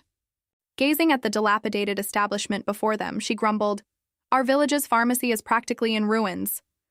An elderly woman gestured toward her, inquiring, Do you have a stomachache? Would you like some honey water? Raising a hand in defeat, Lucette sighed. No, I appreciate it, but we'll just head back. I get it now. This village truly lacks a proper pharmacy. While Aurelio turned to mention, Rumor has it there's a skilled pharmacist in the neighboring mountain village. I'm so sorry, Luce, my cooking might have been the problem. Flailing her hands to deny it, she assured him, Not at all. The meal was amazing. It isn't your fault. Lying down immediately after eating probably caused it, but I can manage, so let's just take a stroll. Strolling along in low spirits, Lucette reflected that she truly had regressed to a primitive era in this world. She had never anticipated that obtaining simple medication would be such an arduous task. Recalling that Aurelio constantly relies on medication, she realized his unusual remedies must be incredibly complex to brew. All of a sudden, Lucette's eyes expanded in a moment of sheer realization. Picturing medicinal herbs, grinding mortars, and glass vials, she pondered. What if she studied to become a pharmacist? Given the primitive state of pharmacology here, many people would surely benefit from it, and she could assist Aurelio too. Just then, he interrupted her thoughts. Lucette, did something good happen? You look so delighted. She responded rather tentatively, Lev, I think I've figured out some goals I'd like to pursue. Simultaneously, Johann pointed in their direction and hollered loudly, Hold on a moment! Sprinting at top speed, he quickly closed the distance between them. Johann asked, Did you two tie for second place in the summer festival's puzzle contest? Startled, Lucette glanced his way and answered, That's us, but who are you exactly? Exhaling a relieved sigh and beaming, Johann introduced himself. I finally tracked you down. I'm Johann, Lord Rodante's aide, and I'm thrilled to meet you both. Do you have a moment to spare right now? Please come with me. Clinging to each other defensively, her voice rang with determination. Where to? If this is regarding the prize money, we've spent it all and can't give it back. Chuckling heartily, he waved off the concern. This has absolutely nothing to do with the prize money. Looking at them both, he declared, My lord has requested an audience with you. Amidst the snowy woods, voices echoed, Aide Johann? Yes, is there an issue? As the carriage wheels crunched through the snow, a question was raised inside. Why the sudden interest from your master to see us? Sitting between Aurelio and Lucette with a radiant smile, he teased, All will be revealed once we arrive, prompting her to mutter sideways, He just won't tell us. Lucette fell into deep contemplation. Wondering if it was related to the festival incident, Aurelio's distinct warning echoed in her mind. Redanum. Trying to ease their nerves, Johann offered, Please relax, there's nothing to fret over. We're arriving now, behold Rodante Castle. Meanwhile, Aurelio gazed out the window and caught his own reflection, silently panicking. Could he be aware of who I really am? Impossible. If the Emperor has connections here, I might be driven out completely. I have to regain my composure. I need to take a dose of my medicine. All at once, Aurelio's pupils dilated in sheer panic. Rummaging through his inner coat pocket, the terrible realization hit him. Oh no, I left my medicine behind. Observing his distress, Lucette turned to him. Lev, what's the matter? You suddenly look dreadful. Aurelio gave a weak laugh and deflected. Ah, no, I'm just a bit fatigued. Or perhaps just anxious about meeting the Lord. Leaning in closer, she questioned him. Are you sure? You aren't feeling sick, are you? He stubbornly maintained his facade. Not at all, I'm merely on edge, but I'm positive everything will be fine. Soon enough, the trio found themselves in a grand room where a voice declared, Ah, you must be Lucette and Aurelio. I appreciate you accepting my invitation. It is a pleasure to meet you both. Bowing respectfully, she offered her greeting. A pleasure to meet you, my lord. The honor is ours. Waving dismissively to cut the formalities short, he suggested, That will do. How about we sit down and have a pleasant chat? Both Lucette and Aurelio were slightly taken aback by his casual demeanor. With an agreeable smile, Johann guided them to take their seats at the ornate tea table. Analyzing the warm tea and delicate pastries, she deduced he was genuinely welcoming them. Yet she still wondered, what did he intend to discuss that required such a long journey? Breaking the silence, Lord Rodante spoke up to address them. Aurelio, Lucette, you both heard the final riddle during the summer festival's puzzle contest, didn't you? She answered truthfully. Yes, we had come across it in a book, but since we lacked certainty, we chose not to write it down. Staring into his steaming cup, Rodante expressed genuine astonishment. Is that actually true? In reality, few are aware of that specific mage. Only high-ranking nobles or those deeply involved in academia ever show interest in him. He deliberately lifted his teacup to take a sip. Which leads me to ask, do either of you possess an interest in academic research? Upon hearing this, the pair nodded eagerly. Rodante pressed further. And do you harbor ambitions of moving to the capital? Have you reached adulthood? Which caused them to immediately shake their heads. This revelation sent both him and Johann into a state of visible excitement. I see, that is wonderful news. At long last, I have uncovered true prodigies right here in Rodante. Is there any particular subject you wish to study? Name it, and I shall provide the resources. To which a bewildered Lucette replied, What exactly do you mean? Feigning tears, Johann elaborated. To be completely honest, we have been desperately seeking bright individuals to serve the Rodante estate long-term. Unfortunately, once they complete their education, everyone departs for the capital, leaving us without even young students to nurture. That is why finding the two of you at the puzzle competition was such a stroke of luck.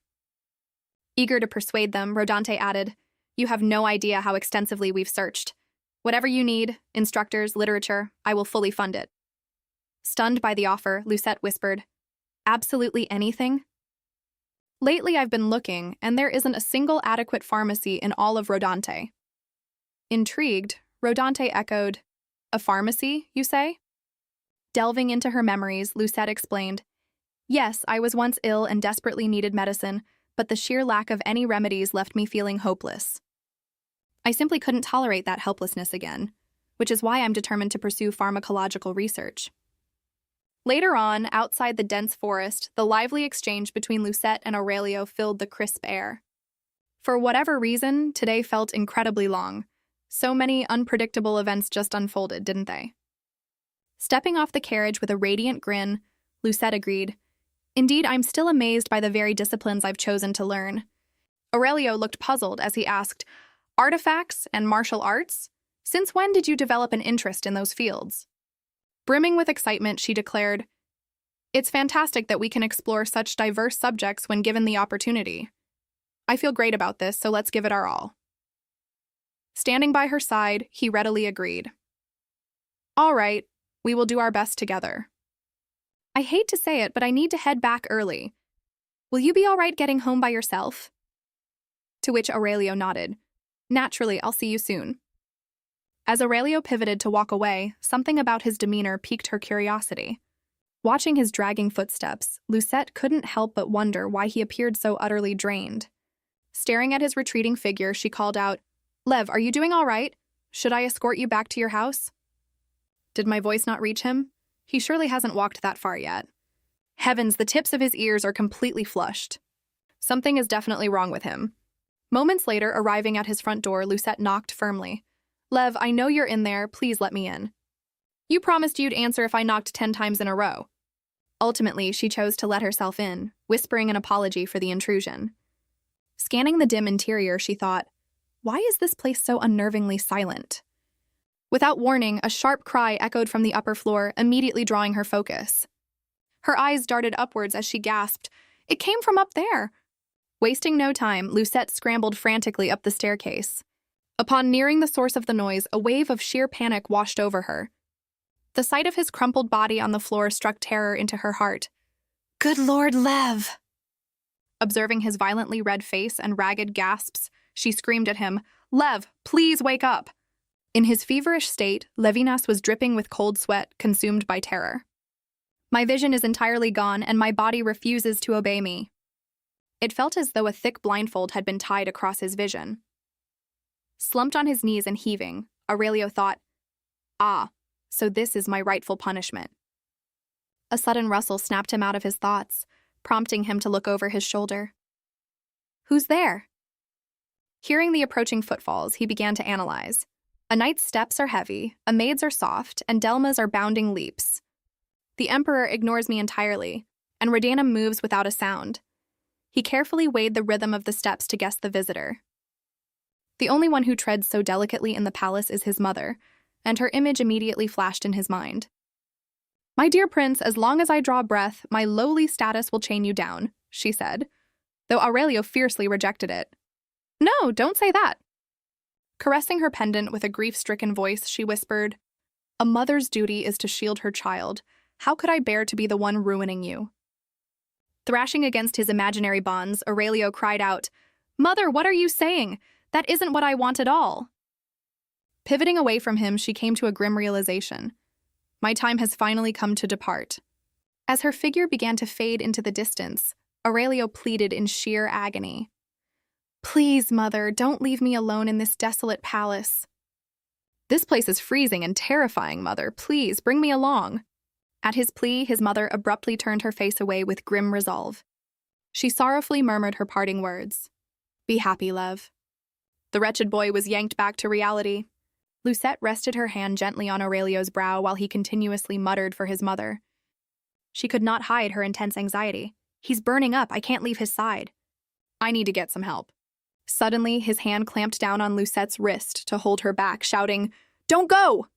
Caught off guard, she glanced back and let out a surprised, "Huh?"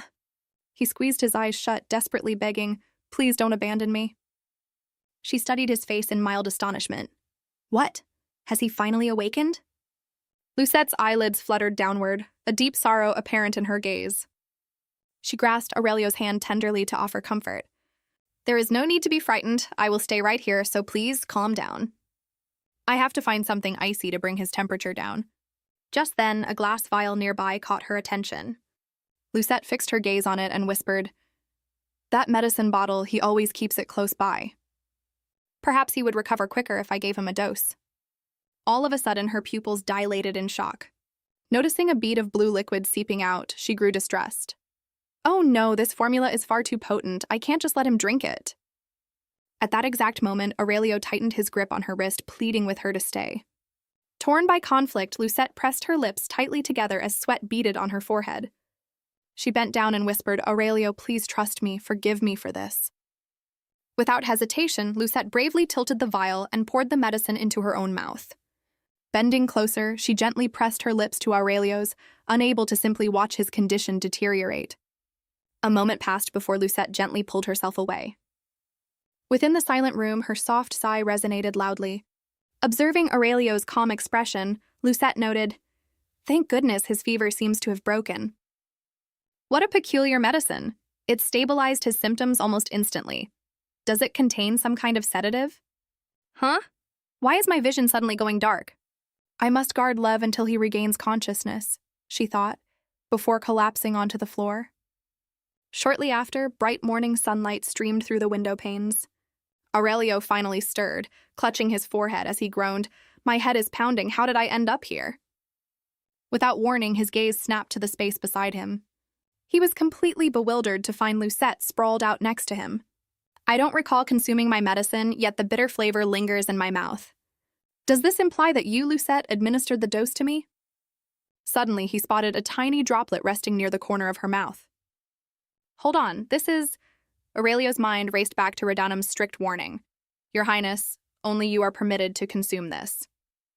It was specifically concocted for your affliction.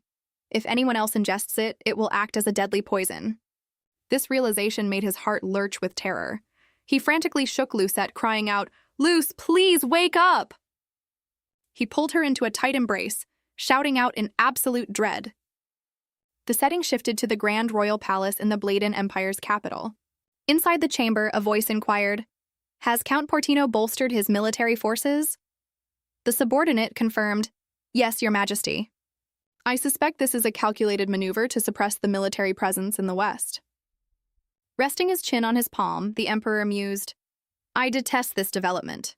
It seems he's covertly plotting to widen his domain. He casually swirled the wine in his goblet and commanded Radanum, handle this matter.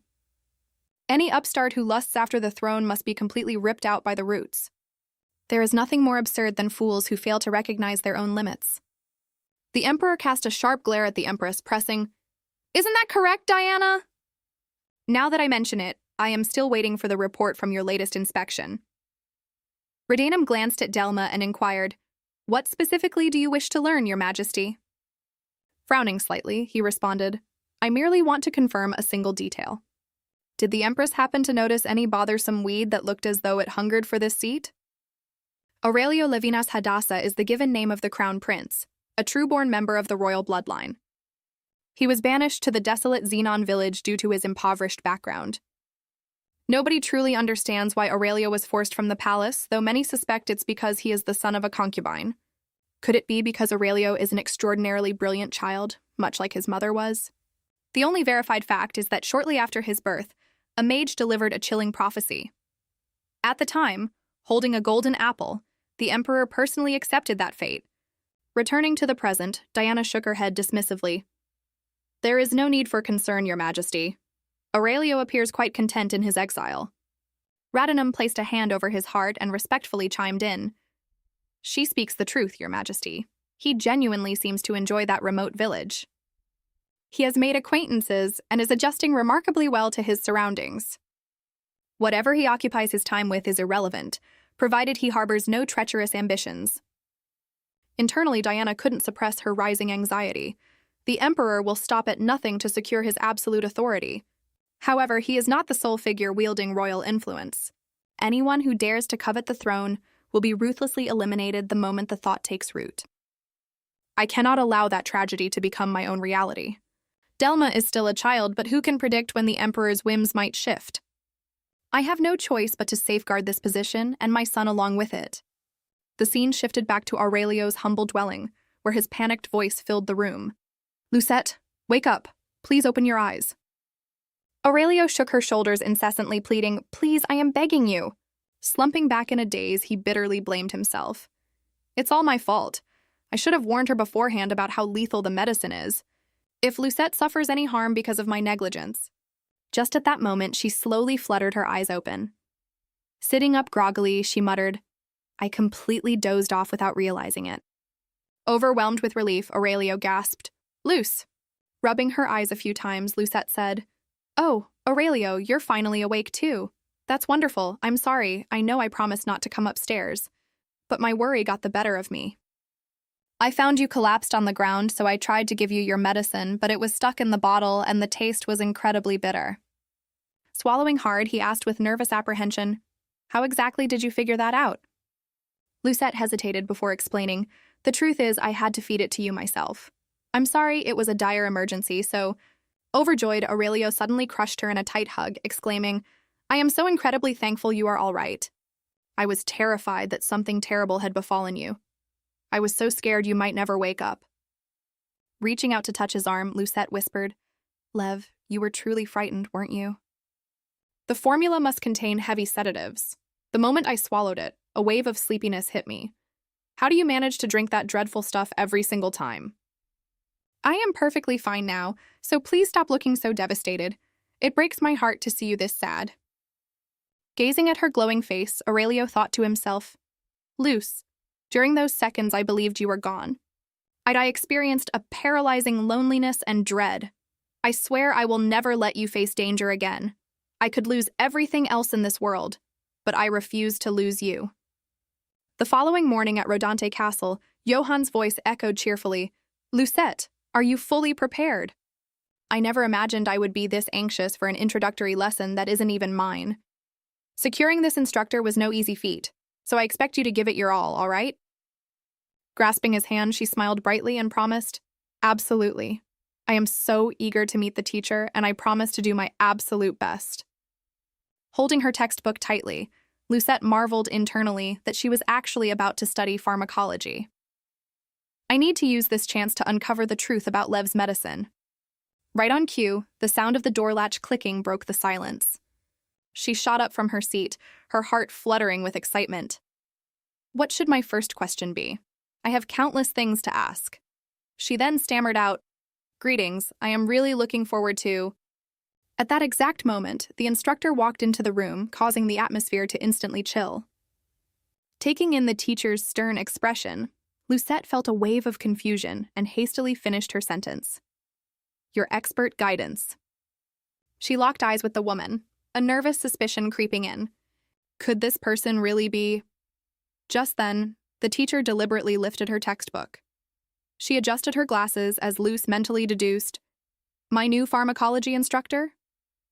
The teacher then announced in a commanding tone, We will now commence the first lesson. Luce quickly took her seat and replied with nervous politeness, From this moment forward, I leave my education entirely in your hands. To begin, silently review Chapter 1 in your textbook. Following the instruction, Lucette asked in surprise, Is Chapter 1 really just the fundamentals of herbal medicine? She nodded in confirmation. Exactly. If any questions arise, feel free to ask. While her eyes were fixed on the pages, her mind was wandering aimlessly. But I already mastered all these concepts at home. Perhaps I shouldn't try to rush through the curriculum. Suddenly, Lucette's eyes went wide with a realization. She enthusiastically threw her hand in the air and spoke up. I actually have an inquiry regarding mold. I am aware that numerous varieties of mold exist. Could you elaborate on the distinguishing features of each type, teacher? Recalling her independent studies, Lucette thought to herself, This was always the most challenging part of learning alone. Those basic manuals barely scratched the surface. Now that I finally have a knowledgeable mentor, I should ask about every single detail I'm curious about. However, the teacher's response felt like a bucket of ice water to the face. You have no need to concern yourself with such trivial matters. Regardless of the type, they can all be neutralized with a universal antidote. Hearing this dismissive answer, she broke into a nervous sweat, thinking that the explanation felt incredibly inadequate. Is this type of teaching truly acceptable? Ignoring the awkwardness, the instructor pushed forward with her demands. Since you have completed Chapter 1, let us proceed to a practical exercise. What physical transformations occur on the foliage once the maturation cycle is fully complete? Lucette promptly responded, "The pigmentation shifts and the fragrance becomes significantly more potent." The teacher quickly nodded in approval. "Excellent work. You may now verify your findings." Looking up with a bright expression, she replied, "Understood." The hues appear more vivid, and the fragrance grows much stronger. I concluded my thoughts. The instructor quickly shut her textbook and offered praise. "Excellent work. You're ready to brew the antidote now, meaning we are done for today." Taken aback for a second, Lucette blurted out, "Oh, we're finished already?" The woman said nothing more and pivoted to exit, while the girl bowed politely behind her, saying, "Thank you, ma'am." As soon as the door clicked shut, Lucette grumbled inwardly, "This is awful. I still had so many things to ask." It felt as though she was rushing through the material on purpose, though her expertise is undeniable. Is it possible she just harbors a dislike for me? Without warning, Johann eased the door open and peeked inside, inquiring, "Lucette, how did your first class go? Do you have a moment?" She looked his way and responded, "Johann, what can I do for you?" Looking a bit sheepish, he muttered, "There's something I need to ask you about." Lucette stared at him blankly and repeated, "Ask me?" Johann gave a quick wink and lowered his voice. "Yes, it concerns Aurelio." Shortly after, her voice echoed through the space. "Are you saying Lev is mad at you?" He explained with a tearful expression. "The truth is, I haven't secured a tutor for him yet." Feeling terrible about it, I went to check on his situation. Johann then recalled the cold response he received. "I can't say I'm surprised. Stop wasting my time and leave my house." Hearing this, Lucette questioned in disbelief. "Aurelio actually said those words?" Johann miserably took the blame, saying, "It's definitely my fault for keeping him waiting." She immediately stepped closer to console him. "I know you're putting in your best effort. The Aurelio I'm familiar with isn't easily offended like that, so there must be some sort of misunderstanding." The view shifted outdoors, where dark storm clouds were beginning to amass high above. As she strolled, Lucette pondered unhappily. Why would Aurelio lose his temper at Johann? He's normally such a rational guy. An unexpected shout from behind prompted her to turn around. "Hey, Luce, where are you headed? Are you walking back home?" Lucette instantly identified the familiar face. Dominic. Rolling up his sleeves, he casually asked her, "How have things been going? Everything good?" She offered, "Why don't we walk back together?" Dominic eagerly accepted right away. "Absolutely. Check out this awesome battle scar I got." Lucette playfully mocked him. "Looks like little Dominic is finally a man, right? It feels like just yesterday you were sobbing in Aunt Dahlia's embrace." At those words, he cried out indignantly, "Excuse me?" Strolling alongside him, Lucette continued her teasing, "Stop acting like you forgot." Dominic scowled instantly and yelled, "Hey, keep quiet, I never acted like that, all right?" At that very instant, Aurelio was standing up ahead observing their playful banter. Looking less than pleased, he remained completely silent for a brief moment. A short moment passed before Aurelio gently called her name. Lucette swiftly looked his way and asked, "Lev, have you been waiting here for me?" She promptly made her way toward him, waving a farewell to Dominic. "Catch you later." Aurelio inquired with curiosity, "What were you two chatting about?" She smoothly explained, "Just catching up on things. He's busy working at the forge these days." "Speaking of which, Aurelio, I was told you still lack a private tutor. Studying by yourself must be tough, isn't it?" He pressed his lips together and replied with a somber tone, "Not particularly. I'm used to studying on my own regardless." Lucette suddenly pondered aloud. "Isn't it irritating when you run into problems and have nobody to consult?" Aurelio answered evenly, "Learning from books is sufficient for me."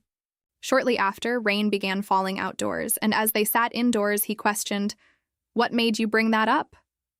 She answered hesitantly, "Well, Johann seemed genuinely anxious about you. I suspect he's feeling guilty because he hasn't found a teacher for you." Sitting across from her, Aurelio suppressed a chuckle. "I really don't think he needs to stress over that. I'm only concerned it will add to his workload." Hearing his response, Lucette smiled faintly, thinking to herself, "I figured as much. Johann clearly took things the wrong way." However, her following words caught him slightly off guard. "Hey, do you think we should ask Dominic to tag along next time?" Aurelio raised his voice in confusion. "Why bring him up out of nowhere?" Lucette clarified, He's a childhood friend of mine, similar to you. It'd be wonderful if you two could become acquainted. He isn't the scaredy cat he used to be. Hanging out as a trio would be a blast, wouldn't it? At this moment, he gave a heavy swallow, his expression showing intense anxiety. Against the backdrop of the rain, Aurelio's question broke the silence. Are you fond of Dominic? She answered without hesitation. Well, he acts a bit immature sometimes, but he's a great friend. He hesitantly brought himself into the equation. And what about me? Lucette responded with innocence. Naturally, you're a treasured friend too. Why ask? Aurelio cast a gaze out the window, asking thoughtfully, So between us, who holds a more special place? He then planted his hand firmly on the table, taking her by surprise. Lucette's eyes widened as she absorbed the words Aurelio spoke into her ear. If one of us were to vanish, would the remaining person become more important to you? Over the patter of the rain, her voice echoed. If someone disappears, you think the other gains special status? Why are you bringing up something so morbid all of a sudden? He quickly offered an excuse. I just can't predict the future. Treat it as a hypothetical joke and tell me, what would your feelings be? Squinting slightly, Lucette answered with hesitation. I never want to see that happen, but wouldn't the person who stays by my side mean more? Upon hearing her answer, Aurelio gave a soft chuckle and remarked, I figured as much. The individual who remains with you until the very end will hold more significance. Propping her chin on her hand, she abruptly contradicted herself. On second thought, no. I believe the one who vanishes would become the more special one. He asked her to explain why. Lucette readily elaborated, because bygone days can never be reclaimed, and past moments will turn into beautiful memories. If you long for a person who has departed, wouldn't that longing only grow stronger? Aurelio muttered in astonishment, longing for them more. She quickly cut in, but I don't want to lose anyone. It means they wouldn't be with me anymore, so let's drop these kinds of jokes. He replied, sounding a bit bewildered. All right, I apologize. I shouldn't have brought that up. Flashing a radiant smile, Lucette stated, Truthfully, you are incredibly special to me, so please don't ever leave my side. Aurelio returned her smile and promised, I never will. There's no need to stress over impossible scenarios. Yet in that moment, he stared down at his coffee mug, contemplating how he might accomplish it. Amidst the falling rain, Aurelio's inner thoughts grew somber as he wondered how to truly become the most special person to Lucette. A short time later, she stepped under his umbrella and asked, Lev, are you exhausted? I can walk back by myself. Aurelio instantly shot down the idea. Absolutely not. I refuse to let you walk home unaccompanied in this storm. Within minutes, the pair had reached their destination. Lucette remarked, Well, I'm home safe and sound. Thanks a lot. I'll head indoors now. Just then, a loud voice pierced the air. Dominic jogged toward them, clad in a raincoat, demanding, What took you so long to get back? I've been waiting here forever. Your roof is leaking once more. At this news, she gasped in shock. Not again? He abruptly snatched Lucette's wrist. Anyway, your mother asked me to fetch you. She wants you to spend the night at my place. This sudden movement caused Aurelio's pupils to dilate, and he instantly grabbed hold of her other wrist. Lucette spun around in surprise and asked, Lev, what is it? You're gripping my wrist way too tightly. He looked entirely bewildered and speechless. Bewildered herself, Lucette urged, Lev, please release me. Visualizing her resting in his embrace, a greedy thought crossed his mind. Luce, I can't stand seeing you close to anyone else. I need you to be my exclusive companion, mine and mine alone. Aurelio's gaze lowered as he muttered, Don't allow others to get too intimate with you. Just then, Dominic let out a booming sneeze. Standing out in the downpour, he complained, What exactly are you two doing? Are you planning to make me stand here until I'm drenched? Aurelio offered no response, maintaining his previous silence. Finally, Aurelio pulled his hand away. My apologies, you should get going. Lucette answered innocently, All right, I'll see you later. Lucette trailed after Dominic, making sure to wave a final farewell. Make sure you get home safely. He remained rooted in place, clutching the umbrella, and murmured, Yeah, see you later. Aurelio's expression darkened considerably as he asked himself, What am I supposed to do now? He observed the pair huddling under the raincoat and began brainstorming ways to bind her inextricably to his side. And so the two dashed off while conversing brightly. The rain is picking up. Let's get inside quickly. Do you think my place will flood? Don't stress. If it does, I'll handle the repairs. A short time later, Lucette perused the bookshelf while towel drying her hair and commented, "You always anticipate my thoughts. Did you get some new books?" Dominic glanced over at the display. "Oh, those." Staring at the tidy rows of books, he added, "My older brother shipped them over." She inquired in surprise, "Your brother did?" "Oh, right, he's supposed to return home soon. He shipped them in advance since they weigh quite a bit. They're entirely history texts." Upon hearing this, Lucette turned back to him with curiosity. "History books? Is he a history student?" "Yeah, he never shuts up about it. Honestly, aside from the lore on witches, I find the rest pretty dull." She uttered an "oh" and asked, "What about them?" Thinking of the mages, Dominic explained, "How should I put this? He claims witches are unique beings. For instance, conventional weapons like guns can't kill them. They wield potent magic, and you cannot cross their threshold without an invitation. In exchange for their magical aid, they demand a human soul." Lucette absorbed his words carefully and urged him on. What other fascinating details did he share? Like about the very last witch, perhaps? Her intense gaze caused him to flush, and he stuttered in response. "I'm not sure. I only know what he told me." Lucette casually threw out a remark. "You really don't know anything more crucial?" Dominic spun away suddenly, his voice edging into bitterness. "If you're so interested, why not go interrogate your buddy? I'm sure he knows plenty." "Are you talking about Lev? We both know him, though. Why would you phrase it like that?" He shot back defensively. "Know him? The guy definitely doesn't view me as a friend. Did you miss how he completely ignored me while he was with you?" Lucette sprang to his defense. "He wasn't ignoring you. Aurelio simply isn't like that." Dominic shook his head, offering a final retort. "Fine, but I know what I saw." This complaint reminded her of the previous drama with Johann. Now Aurelio was being misunderstood all over again. Regardless, Lucette silently reaffirmed to herself that he truly wasn't a bad guy. Back outside, an umbrella lay discarded on the wet ground. The young man trudged through the downpour, muttering, "I hate letting her leave, yet I have no power to stop her." Standing at a distance, he glared intensely at the building ahead, his lips barely moving. "She is all I have left." The heavy raindrops continued to pelt Aurelio's form. His expression grew sinister as he stressed, "You were supposed to stay by my side." The setting shifted to Rodante Castle, where a firm voice declared, "Today's lecture will focus on analgesics." These pain relievers fall into two main categories: antipyretic analgesics and anti-inflammatory analgesics. For a deeper dive into the specifics, you can consult your textbook when you have free time. Lucette stared down at her textbook, her thoughts racing. It's been a full week since I began these lessons, and it's been the same every day. Does she despise teaching me?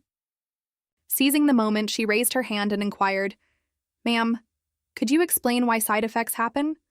Even if you remain ignorant of such details, it won't affect your trade. You're just studying with the shallow enthusiasm of a child handed a piece of candy." This harsh remark left the young girl utterly shell-shocked. Resolving to defend herself, she spoke up. "Ma'am, I'm not learning this just to turn a profit. I ask these things because I am genuinely curious. I need to understand the answers, so please instruct me thoroughly." "Are you truly determined to become a pharmacist?" the teacher asked in surprise. Lucette nodded resolutely. "Yes, I seriously want to learn so I can heal people." "Is that so? I cannot fathom why you would willingly choose such a demanding path." A vision of a Twilight City from long ago suddenly materialized in her memory.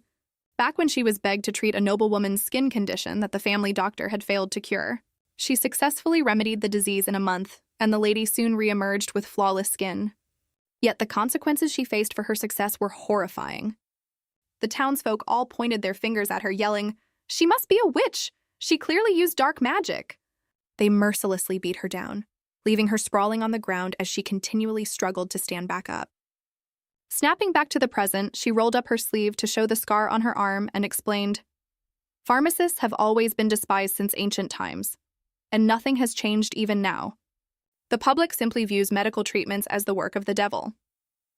"You don't wish to be persecuted as a witch, right? I merely want to keep you safe." "Perhaps I should have explained this sooner," Lucette, "but if you grasp my meaning, there is no need to continue these lessons."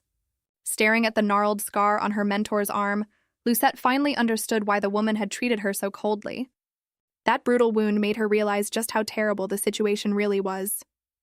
Her eyelids lowered in evident sorrow before she finally spoke up. But what if I still wish to pursue my studies? Did my words not get through to you? Recalling the night she had run with a lantern to find her sick friend, our heroine replied, I understand the risks, but I still want to learn pharmacology. The truth is, my closest friend suffers from a severe illness, and I wish to cure him. Besides, we both know pharmacology isn't inherently dangerous, so we shouldn't abandon the chance to save countless lives. Upon hearing those words, the teacher smiled faintly.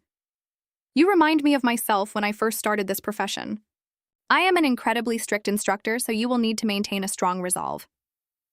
That is perfectly fine. It is exactly what I am hoping for, Lucette answered cheerfully. She flashed a radiant smile and exclaimed, I am truly looking forward to studying under you. A short while later, the door swung open again as Johann's voice echoed, Are your lessons over yet, Lucette? It sounds like you had quite an energetic session today, he remarked, to which she happily greeted him. Yes, Johann. I feel a genuine passion for studying now, and I have grown much closer to my teacher. Pressing his hands together and bowing, he exclaimed that it was wonderful news. I eagerly await seeing the fruits of your studies. She shyly responded, I promise to try my best. Johann immediately interjected, No, please don't push yourself too hard. Most people are terrified of learning pharmacology. Honestly, I'm just thankful that you haven't given up yet. Glancing up at him, she pondered, People fear it because they associate it with magic, correct? That's exactly right, he admitted.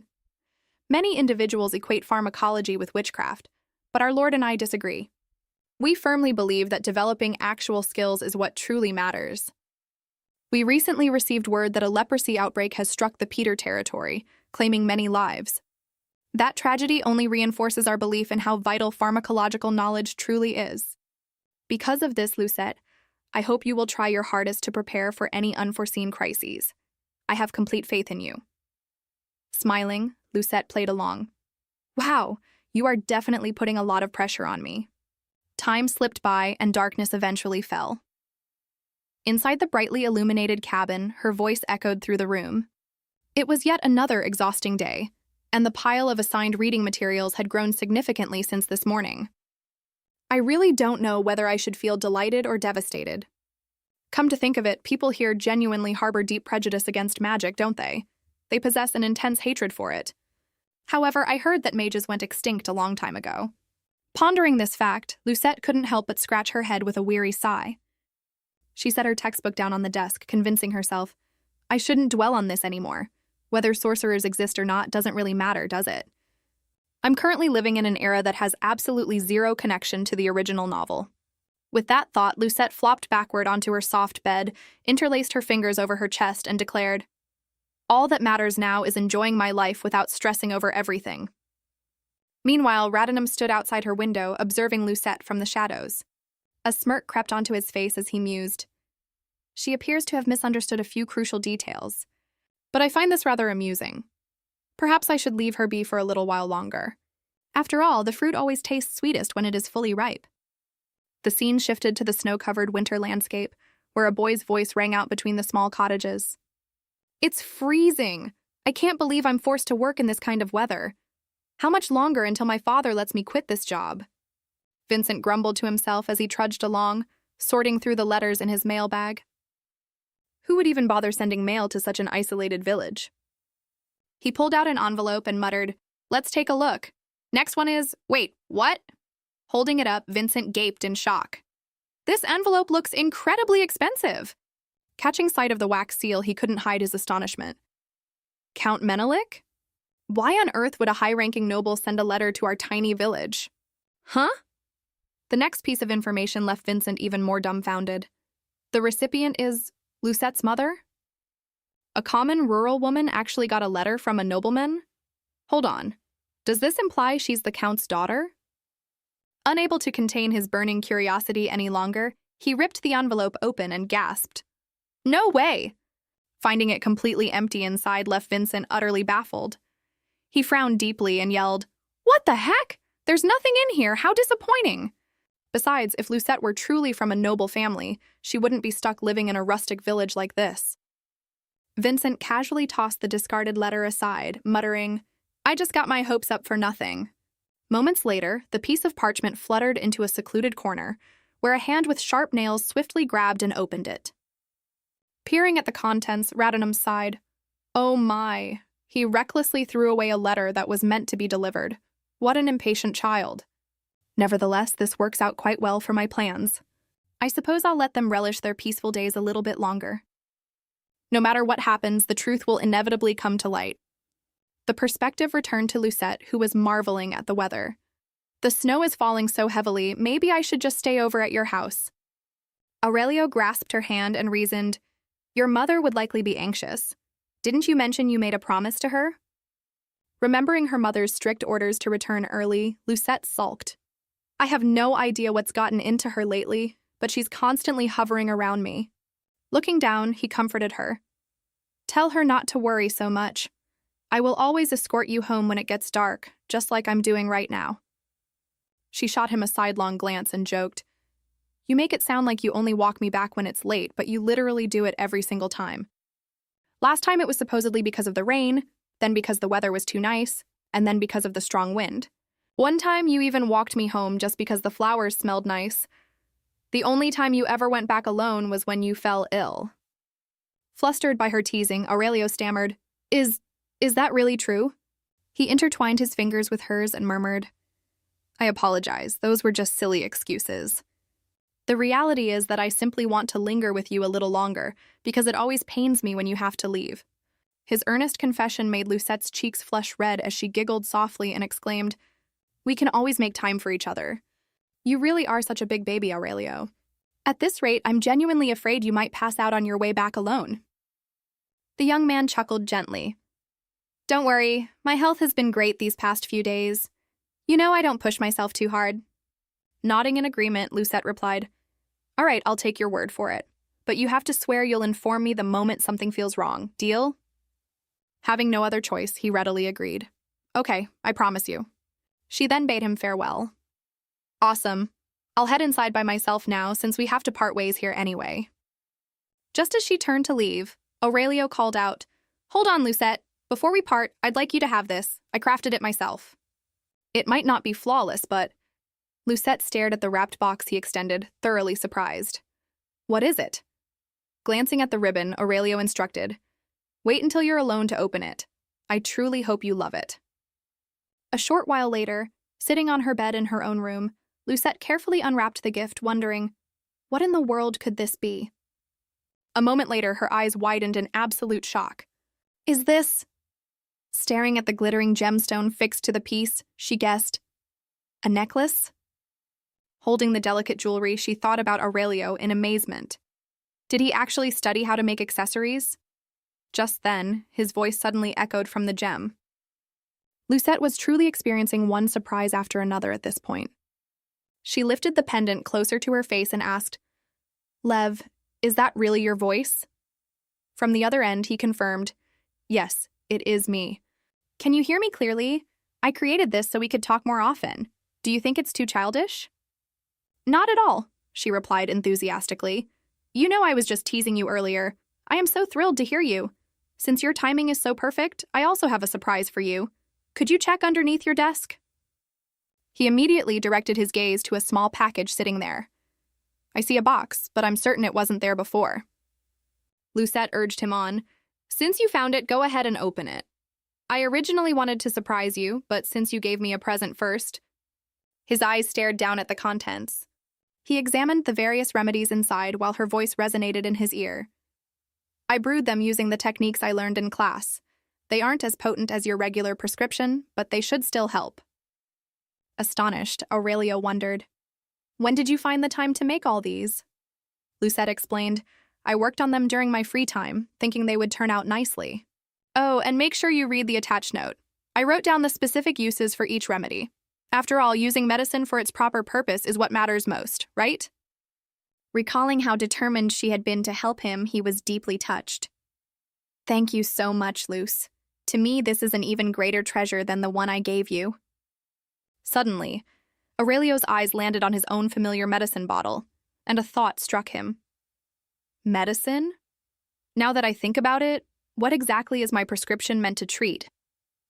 Radnam only ever claimed it was tailored specifically for my condition, but he never actually explained why I needed to take it. Just as that thought crossed his mind, he winced and let out a painful groan.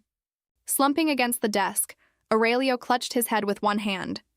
Hearing his pained noise through the artifact, Lucette urgently asked, "Lev, what's wrong? Did something happen?" Trembling violently, he reached out for the customary medicine bottle. Attempting to soothe her, he gasped, "It's nothing, please don't worry."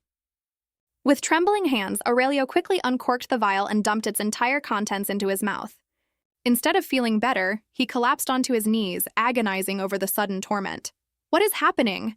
Just thinking about that medicine triggers a splitting headache? Meanwhile, Lucette continued to ask frantically, "Why aren't you responding?"